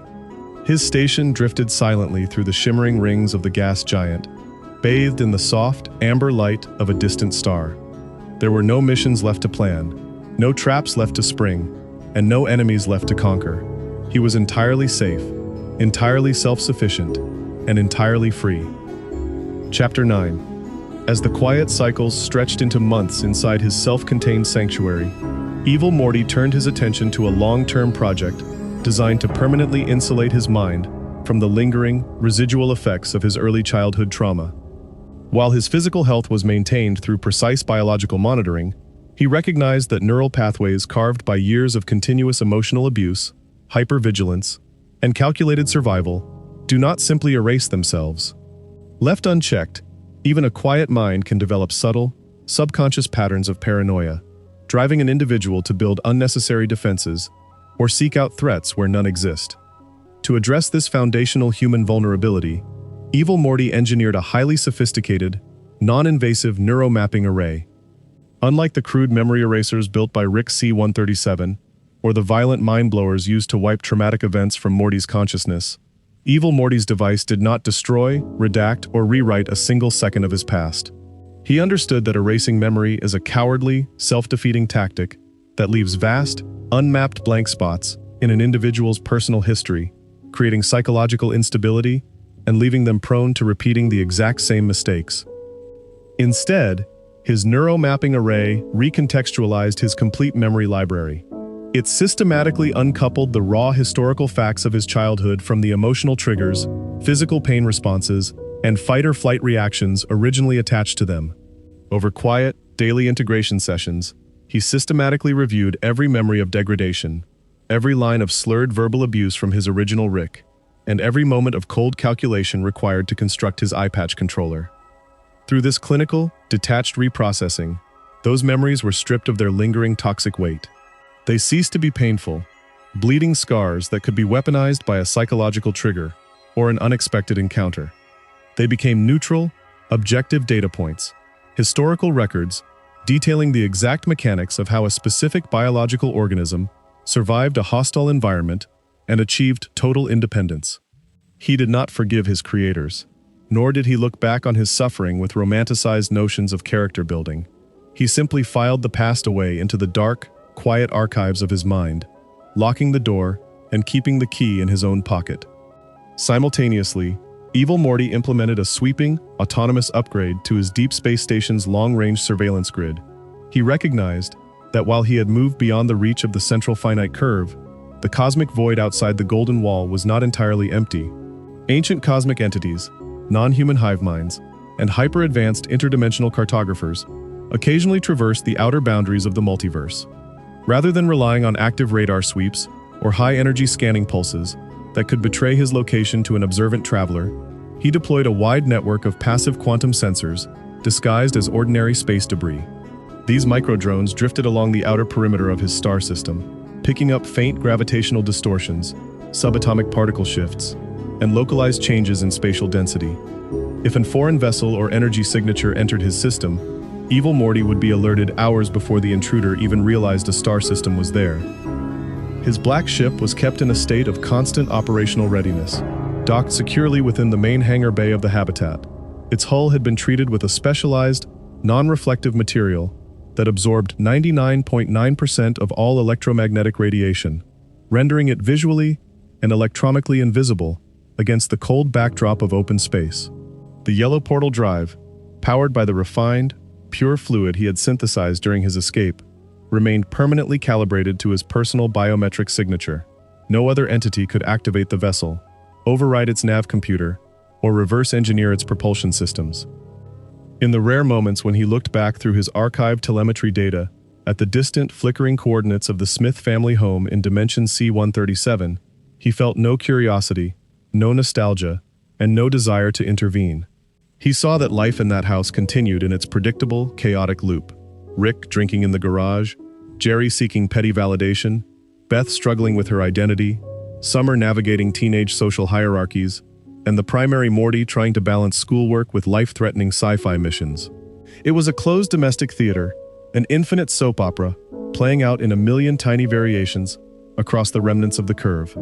Evil Morty had stepped out of that theater forever. He had turned his back on the stage, walked out of the building, and stepped into a vast, silent night where no script existed. He sat back in his comfortable control chair, listening to the quiet, rhythmic hum of his station's life support systems as the distant stars burned steadily outside his window. He was fully restored, entirely in control, and profoundly, peacefully settled in his quiet void. Chapter 10. With his psychological archives fully recontextualized and his defensive perimeters operating with silent autonomy, Evil Morty directed his rigorous analytical focus toward a phenomenon that had long intrigued his scientific curiosity: the genuine nature of multidimensional probability structures operating completely independently of any artificial constraints. Within the Central Finite Curve, every alternate reality was bound by a recursive algorithmic loop, a closed mathematical loop designed by paranoid geniuses to ensure that no matter how bizarre or alien a dimension appeared on the surface, it ultimately remained tethered to a baseline reality where a Rick Sanchez existed as the definitive focal point of existence. True randomness, genuine unscripted cosmic evolution, and spontaneous universal genesis were fundamentally suppressed inside the Golden Barrier. The Ricks had built a cage of infinite mirrors, and every reflection, no matter how distorted, was still just a reflection of their own collective narcissism. But outside the curve, in the wild, unregulated expanse of the true cosmos, probability did not follow a scripted track. Stars formed from primordial gas clouds, without a mad scientist manipulating their fusion rates. Civilizations rose, peaked, and faded into quiet obscurity, without a drunk inventor crashing a flying saucer through their parliamentary assemblies. And physical laws shifted across interstellar boundaries in response to natural thermodynamic pressures rather than the whims of an interdimensional council. To map these uncharted variations, Evil Morty initiated a deep space data collection sweep using his silent, microfrequency probe network. He watched as distant solar systems transitioned through their natural evolutionary cycles across millions of real-time equivalent years, compressing the stellar data through his station's high-speed quantum processors. He analyzed the birth of organic consciousness on rocky worlds located in galaxies far beyond the reach of any galactic federation, observing how primitive life forms learned to navigate their environments without the corrupting influence of portal technology, energy weapons, or multiversal trade networks. What fascinated him most about these unscripted civilizations was their complete absence of the existential dread that consumed every inhabitant of the Ricks' universe. Inside the curve, living beings were perpetually plagued by the gnawing, paralyzing suspicion that their lives did not matter, that their choices were meaningless in the face of infinite alternates, and that they were merely minor characters in someone else's grand, cynical joke. This nihilism was not a natural byproduct of conscious existence. It was a direct psychological infection spread by the Ricks, who projected their own bottomless self-loathing onto every world they touched. In contrast, the independent civilizations, thriving beyond the Golden Wall, approached their brief biological lifespans with a quiet, grounded sense of purpose. They built communities, created art, studied the physical universe through patient observation rather than destructive experimentation, and accepted the finality of mortality not as a cruel cosmic oversight, but as the natural framework that gave their choices genuine weight. They did not need a portal gun to escape their problems, because they understood that facing reality, building sustainable homes, and living alongside their neighbors was the only way to establish true meaning. This realization reinforced the profound correctness of Evil Morty's lifelong choices. He had recognized early on that the immense, galaxy-spanning intelligence boasted by the Ricks was not a superpower, but a terminal illness. A mind that can instantly travel to any dimension, replace any dead family member with a cloned variant, and wipe out an entire planet on a whim, is a mind completely severed from reality. Without friction, without consequence, and without the hard limits imposed by physical mortality, intelligence becomes a hollow, masturbatory exercise in infinite boredom and self-destruction. By restricting his own existence to a single, quiet habitat, setting strict boundaries on his resource consumption, and embracing the peaceful routine of daily self-maintenance, Evil Morty had achieved a state of intellectual clarity that eluded every genius inside the curve. He did not need to conquer a galaxy to feel powerful. He did not need to invent a weapon of mass destruction to feel secure. And he did not need to prove his intellectual superiority to a room full of sycophants to feel worthy. His worth was entirely self-defined, sustained by his own discipline, and validated by his absolute independence. As he reviewed the stellar telemetry data flowing across his primary monitors, a subtle warning chime echoed softly through the laboratory. One of his outer perimeter quantum sensors, drifting millions of light-years away, near the edge of a dying star cluster, had registered an unusual spatial fluctuation. It was not a violent tear in reality, nor was it the signature of a Rick portal. It was a slow, rhythmic gravitational wave, a faint, ancient signal, pulsing from the heart of an ancient, abandoned megastructure, built by an unknown civilization that had mastered stellar engineering long before the Ricks ever crawled out of their primeval slime. Evil Morty paused his analysis, leaning forward to inspect the incoming data packets. The signal was rhythmic, deliberate, and mathematically complex, forming a prime number sequence that could only be interpreted as an intentional beacon. Most beings in his position would have ignored the signal, writing it off as an old automated hazard, or a relic of a dead empire best left undisturbed. But Evil Morty's curiosity, unburdened by the frantic, arrogant impulsivity of a Rick, was a patient, methodical force. He decided to investigate the anomaly, not out of a desperate need for excitement or a childish desire for adventure, but as a quiet exercise in scientific exploration. He walked over to the primary hangar bay, stepped inside the sleek cockpit of his black ship, and initiated the pre-flight diagnostic sequence. The micro-frequency phase drive hummed to life beneath his seat, vibrating with a subtle, low-frequency resonance that generated zero thermal or electromagnetic interference. He strapped himself into the contoured pilot seat, reviewed his internal life support and defense protocols one final time, and engaged the navigation computer. With a silent, instantaneous flicker of yellow light, the ship dissolved from its moorings inside the gas giant's rings, sliding effortlessly through the quantum fabric of space-time, without leaving a single ripple in the local cosmos. He emerged millions of light-years away, dropping out of phase just outside the event horizon of the ancient stellar megastructure. Before him hung a colossal, Dyson sphere-like lattice of crystallized energy and dark matter, rotating slowly against the brilliant backdrop of a nebula. It was a monument to an intelligence that had understood the true limits of the universe, and chosen to live in harmony with them rather than trying to tear them apart with a green portal gun. Evil Morty guided his ship closer to the sprawling metallic facade, his sensors drinking in the silent, magnificent architecture of a world built by beings who had long since passed into history. He felt a profound sense of quiet connection to the unknown architects. They had built their sanctuary, lived their lives, and left their quiet mark on the cosmos, without ever demanding the attention of the multiverse. Setting his ship into a stable parking orbit, he settled back in the cockpit, prepared to study the ancient secrets waiting inside the megastructure, secure in the knowledge that no matter what he discovered, he was completely free, entirely safe, and entirely the master of his own destiny. Chapter 11. Navigating his sleek black ship through the silent, massive approach corridors of the ancient stellar megastructure, Evil Morty maintained an attitude of absolute, detached observation. The colossal Dyson lattice before him was an engineering marvel that dwarfed anything the Ricks had ever conceptualized in their infinite arrogance.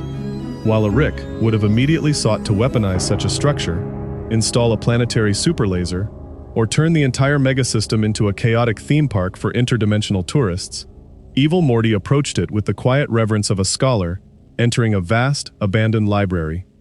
He docked his vessel within a dormant landing bay that hummed to life upon sensing his ship's unique quantum signature, sealing the airlock with a hiss of recycled nitrogen.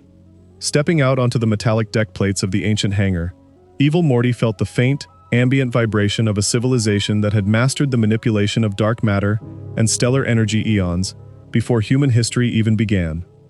His cybernetic eye implant immediately began mapping the structural layout of the facility, translating ancient glyphs and geometric data streams flashing across his internal optical display. The architects of this megastructure had not been driven by the frantic, ego-driven madness that characterized every multiversal variant of his former creator.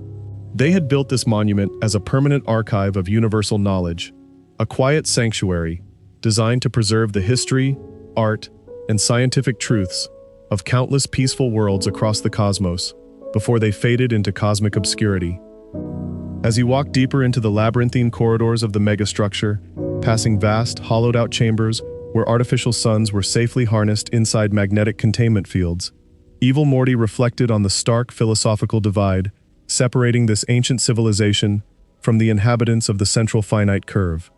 The Ricks viewed intelligence as a tool for domination, a weapon to be swung against a hostile universe to prove that they were the smartest beings in any given room. Every invention, every portal gun, and every multiversal empire was born from a deep, crippling fear of irrelevance. In contrast, the architects of this megastructure had viewed intelligence as a sacred duty of stewardship, a quiet responsibility to understand the cosmos, live within its physical laws, and leave it slightly more harmonious than they found it. Reaching the central data core of the facility, a vast, spherical chamber suspended in zero gravity at the exact center of the megastructure, Evil Morty activated his interface link. A cascade of golden-white holographic data streams enveloped his position, pouring centuries of compressed history, astronomical calculations, and philosophical texts directly into his cybernetic neural network. He did not rush the download, or attempt to extract destructive weapons blueprints.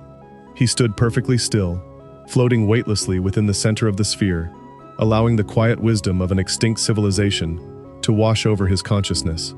He learned of galaxies that had risen and fallen in total peace, of species that had mastered space travel without ever firing a shot, and of philosophers who had solved the paradox of existential dread, not through nihilistic cynicism, but through radical acceptance of their place in the natural order.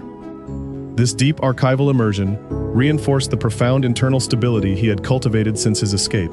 He realized that the ultimate victory he had achieved over the Ricks was not merely political or technological, it was entirely psychological. He had broken the cycle of abuse not by becoming a bigger monster than his abuser, but by stepping completely outside the moral and intellectual framework of the game they were playing. The Ricks were trapped in an infinite, self-consuming hamster wheel of their own making, running faster and faster toward a destination that did not exist, terrified that if they stopped for a single second, they would have to face the hollow emptiness of their own souls. After spending several subjective hours absorbing the archives, Evil Morty initiated the data sealing sequence, leaving the central core exactly as he had found it. He returned to his ship, decoupled from the hangar moorings, and slipped back out through the quantum phase barriers of the megastructure. As he watched the colossal Dyson lattice shrink into a distant, glittering point of light against the majestic backdrop of the nebula, he set a course back toward his quiet home station, nestled within the rings of the gas giant. He had no need to share these discoveries with anyone else, no desire to publish a manifesto, and no ambition to build a new empire. The knowledge was simply part of his internal library, another quiet layer of wisdom reinforcing his absolute independence. Arriving back at his deep space sanctuary, Evil Morty glided his ship smoothly into the automated docking bay, shut down the primary engines, and walked back into his comfortable living quarters. The familiar, low-frequency hum of the habitat's life support systems greeted him like an old friend. He walked over to his compact kitchen, synthesized a warm cup of herbal tea, and sat down at his desk. Outside his reinforced observation window, the brilliant, colorful rings of the gas giant rotated slowly through the endless void, indifferent to the passage of time. The rise and fall of multiversal empires, or the noisy, tragic comedies playing out in the distant remnants of the Central Finite Curve. He took a slow, calm sip of his tea, leaned back in his chair, and smiled quietly to himself.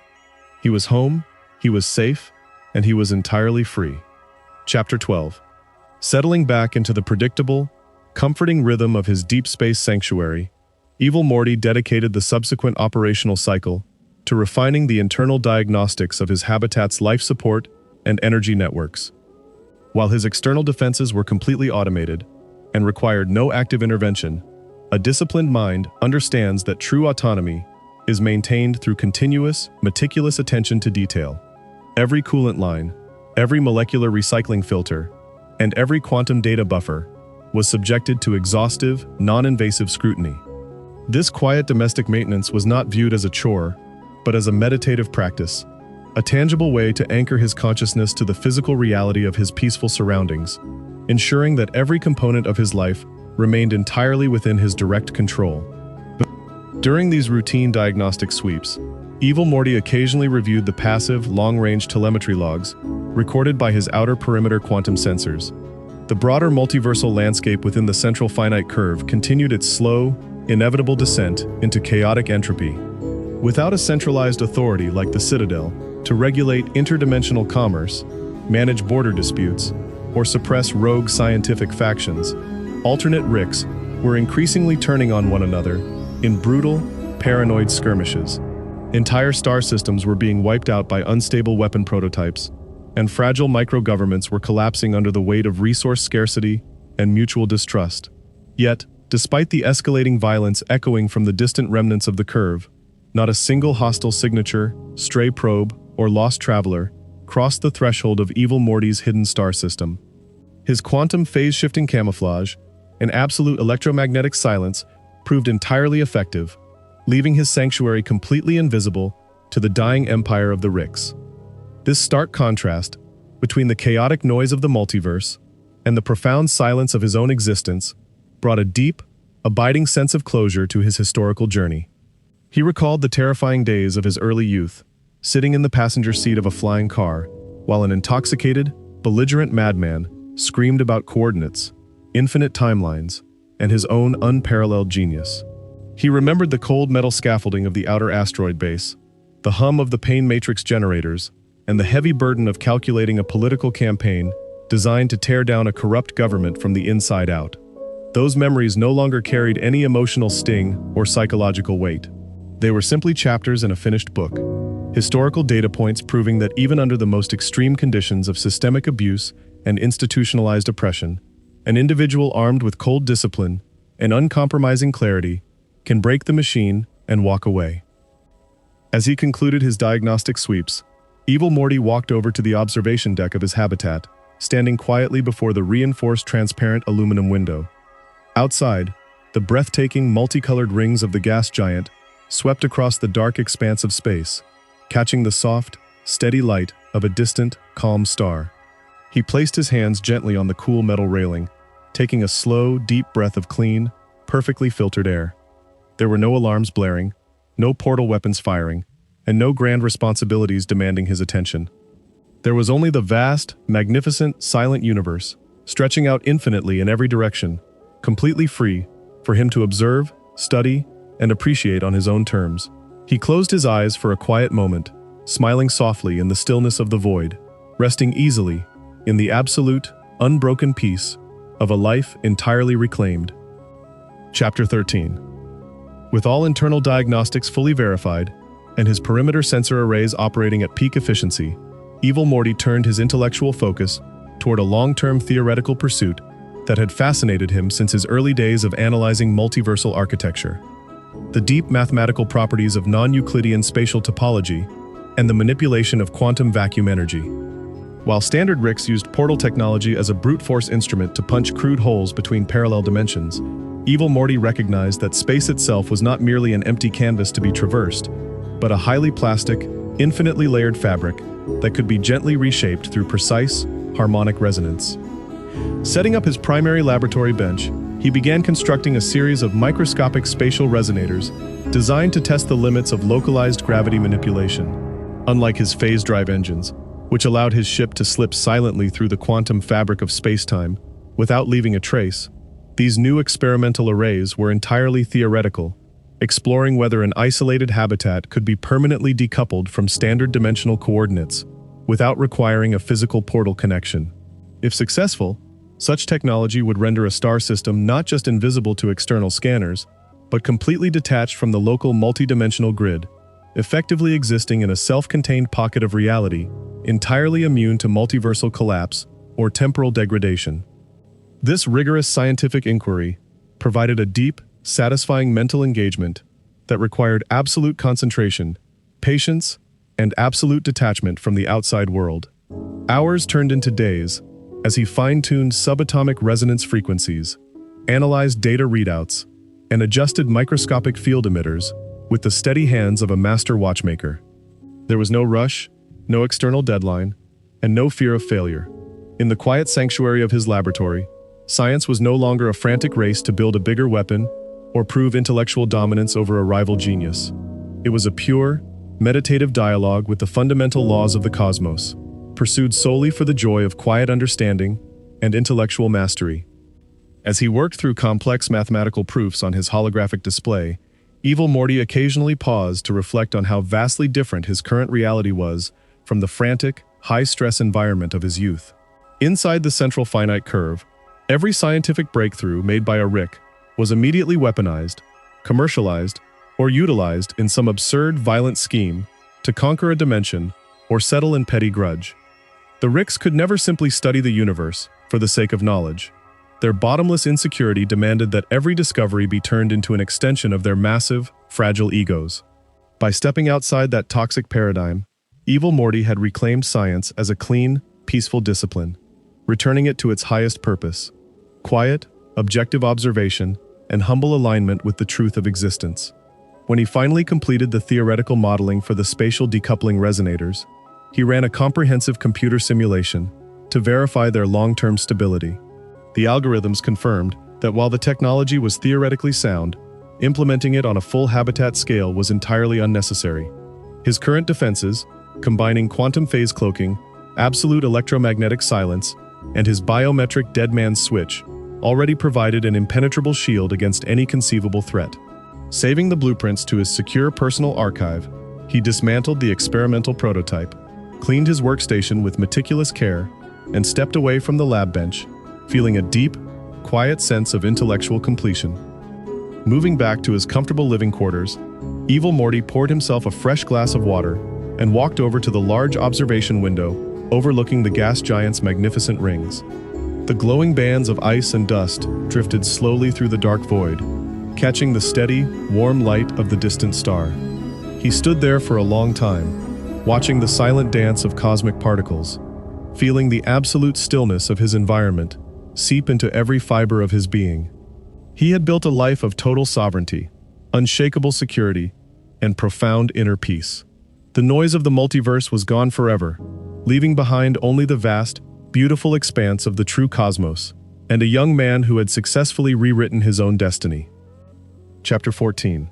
With the theoretical modeling of the spatial decoupling resonators securely archived, and his personal life support systems operating at absolute peak efficiency, Evil Morty turned his analytical attention toward a broader, deeply philosophical inquiry concerning the long-term conservation of isolated consciousness within an infinite, entropic universe. Having successfully dismantled the oppressive systemic architecture of the Central Finite Curve, neutralized the ultimate multiversal threats, and established an unassailable sanctuary beyond the reach of any conceivable adversary, he was uniquely positioned to examine a fundamental question that had eluded every genius, philosopher, and tyrant in recorded history. What is the ultimate responsibility of an absolute sovereign mind, once all external struggles have been permanently resolved? Within the toxic confines of the Rick's multiversal sandbox, consciousness was treated as a cheap, infinitely reproducible commodity.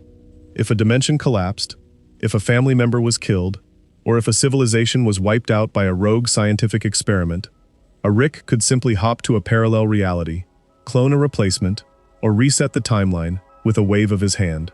This casual disregard for the permanence of experience bred a profound, hollow nihilism that infected every layer of society. Because nothing appeared to have permanent consequence, nothing felt truly valuable. The Ricks ran from their own internal emptiness by constantly manufacturing new crises, launching violent wars, and building increasingly absurd technological monstrosities, desperate to feel something, anything, that could pierce the crushing monotony of their immortal, self-absorbed existence. Evil Morty had rejected that hollow nihilism from the very moment he recognized the systemic rot at the core of his upbringing. He understood that true freedom is not the license to do whatever one wants without consequence. Rather, it is the profound discipline to recognize the inherent weight, beauty, and finality of individual existence. When every action, every choice, and every moment of time cannot be undone or replaced by a parallel universe variant, those moments acquire absolute, unshakable value. The scarcity of time and the finality of experience are not flaws in the design of reality to be corrected by portal fluid or cybernetic resurrection. They are the essential framing elements that give consciousness its distinct, irreplaceable texture. To explore this concept further, without falling into the trap of abstract speculation, Evil Morty initiated a comprehensive, multi-year retrospective analysis of his own cognitive evolution, reviewing the complete historical data of his life from his earliest memories as an oppressed sidekick in an unnumbered dimension, all the way through his political ascent on the Citadel, the dramatic shattering of the Golden Curve, the execution of Rick Prime, and his eventual retirement into deep space isolation. He did not perform this review out of nostalgia or regret, but as a rigorous, scientific exercise in self-archiving. He wanted to map the exact trajectory by which a human mind, subjected to the highest possible levels of systemic psychological trauma and institutionalized abuse, could systematically deconstruct its environment, master the necessary tools of liberation, and forge an entirely self-authored destiny. He set up his primary workstation, configured his holographic data streams to display parallel timelines of his past decisions, and began drafting a comprehensive, highly technical treatise detailing the mechanics of cognitive autonomy. This document was not written for publication. He had no interest in lecturing the multiverse or offering a self-help manual to alternate Ricks and Mortys who were still trapped in their repetitive, self-destructive loops.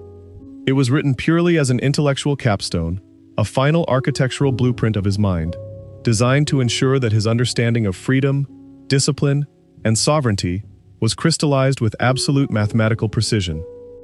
As he worked through the dense theoretical framework, writing thousands of lines of precise, objective prose, he systematically examined the psychology of the abuser versus the psychology of the liberated survivor. The Ricks operated on a paradigm of absolute control, masked as anarchic freedom. They claimed to hate rules, bureaucracy, and societal structures, yet they spent their entire lives building massive, totalitarian systems. The Council of Ricks, the Citadel, the Central Finite Curve, solely to ensure that they remained at the top of the food chain, insulated from any genuine challenge to their authority. Their rebellion was a sham. It was the temper tantrum of cosmic toddlers who refused to share their toys with the rest of the universe.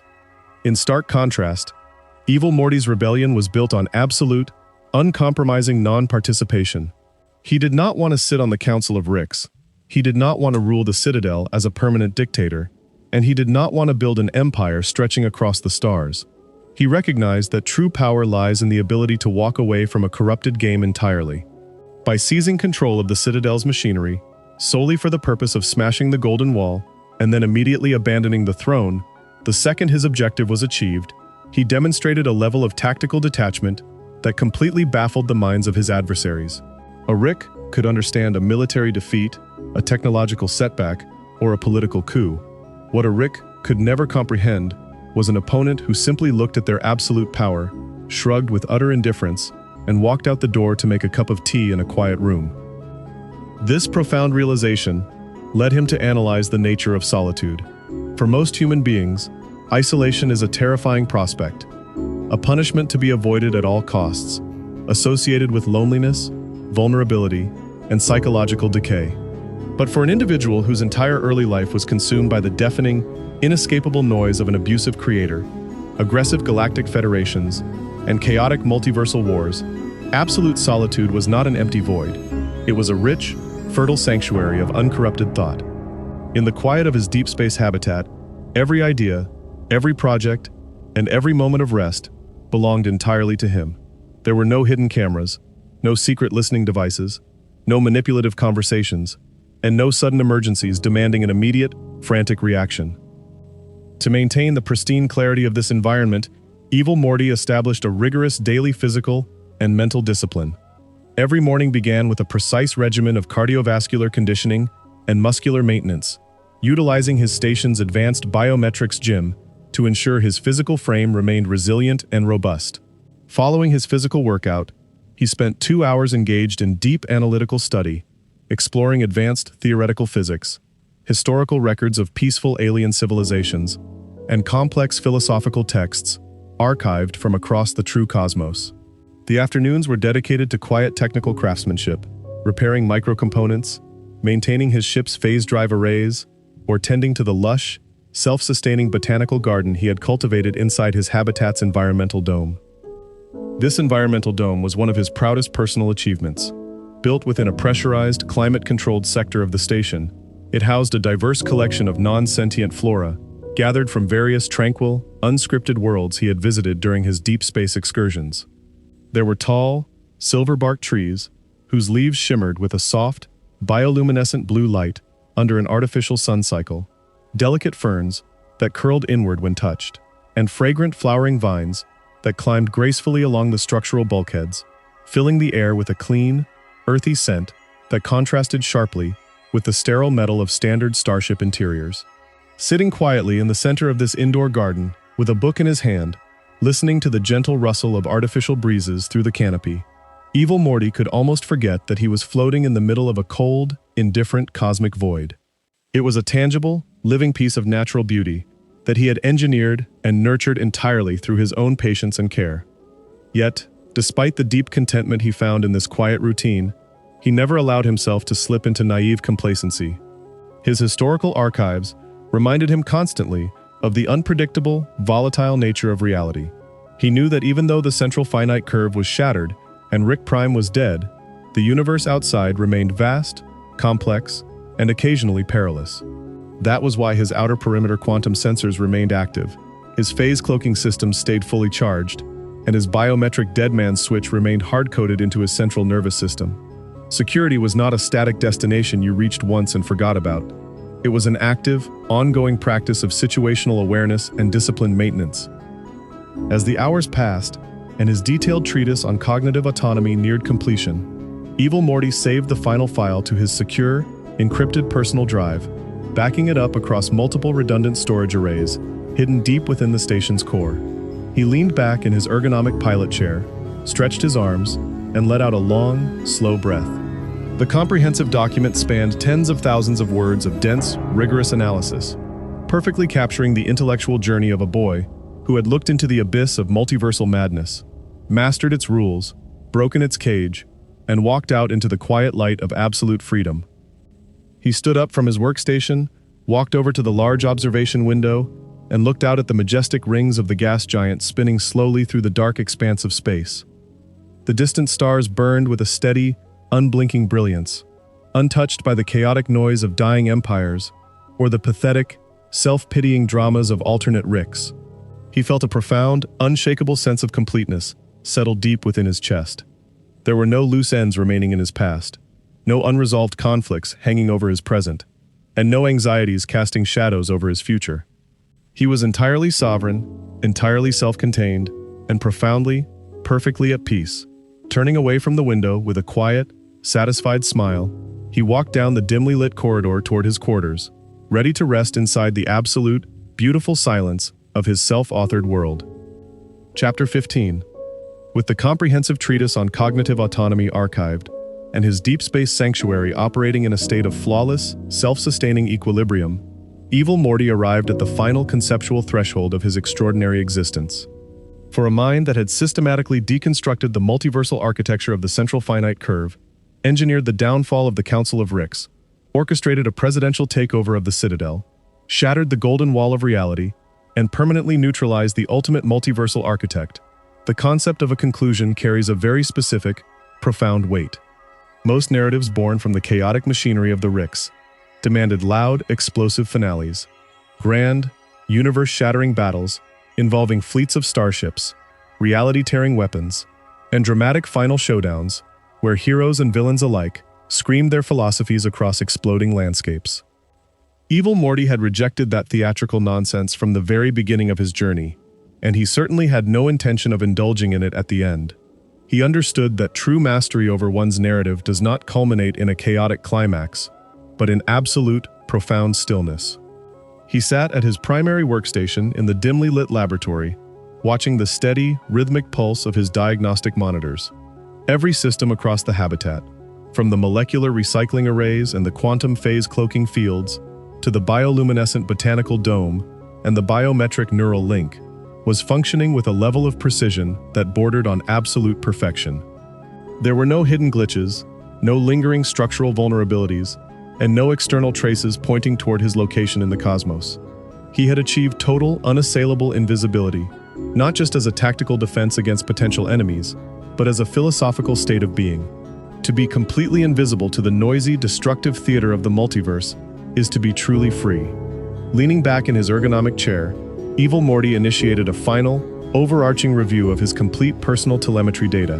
The holographic display before him projected a detailed, multi-dimensional map of his life's trajectory. He traced the timeline backward, from his current quiet sanctuary in the rings of the desolate gas giant, through the silent void beyond the shattered Central Finite Curve, past the smoking ruins of the Citadel, and the hollowed-out asteroid matrix of tortured Mortys, all the way back to the damp, grease-stained floor of an unnumbered dimensions garage, where an intoxicated, belligerent madman had once slurred insults at a terrified, trembling boy.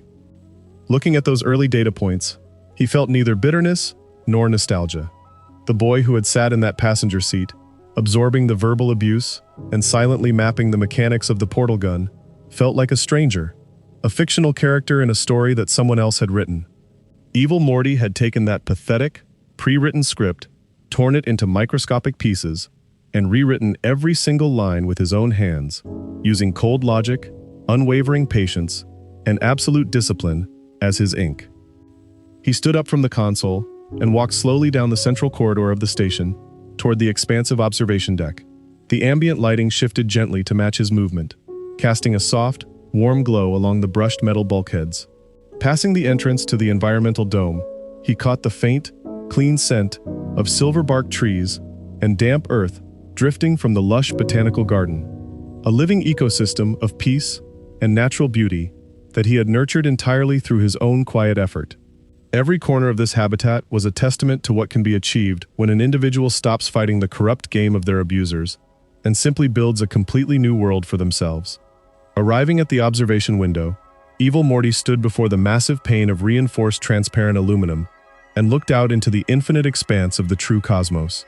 The magnificent, multicolored rings of the gas giant swept across the dark void in slow, majestic arcs, catching the steady, unblinking light of distant stars that had burned for billions of years without ever knowing the name of a Rick Sanchez. The absolute silence of the deep space outside was a rich, comforting fabric, entirely free from the screaming portal rips, chaotic alarms, and existential dread that defined the dying empire of the Central Finite Curve. He placed his hands flat against the cool metal railing, taking a slow, deep, deliberate breath of the pristine, perfectly filtered air circulating through the station. His mind was entirely clear, unburdened by anxiety, unclouded by regret, and completely unanchored from the toxic need for external validation. He did not need to conquer another world. He did not need to prove his intellectual superiority to a room full of sycophants. And he did not need to leave behind a monument or a legacy to justify his existence.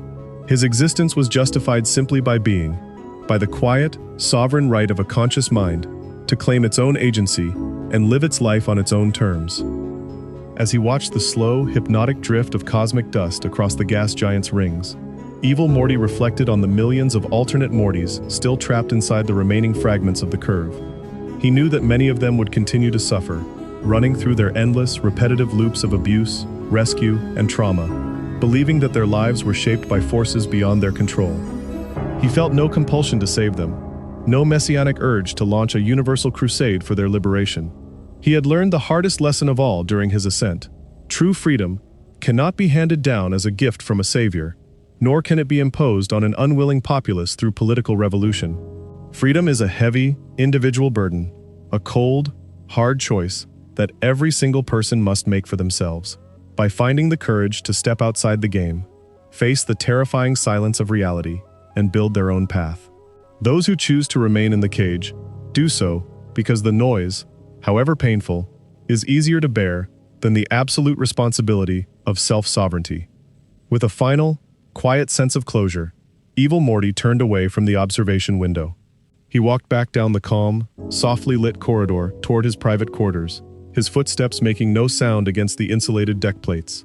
Entering his room, he paused for a moment beside his neatly made bed and his polished wooden workbench, where a set of intricate, micro-engineered clockwork gears rested quietly under a magnifying glass. He unclipped his ultra-compact neural implant, placing it gently on the small charging tray beside his bed. He adjusted the room's environmental controls, dimming the soft ambient lights until the space was bathed in a deep, peaceful twilight. Lying down on the mattress, he pulled the light cover over himself, resting his head comfortably against the pillow. The station hummed its low, rhythmic, maternal song through the bulkheads, a steady mechanical heartbeat echoing softly against the endless silence of the void.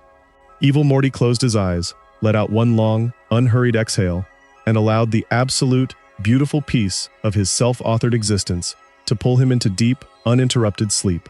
The multiversal noise was gone forever, the story was finished, and he was finally, perfectly, unconditionally at home.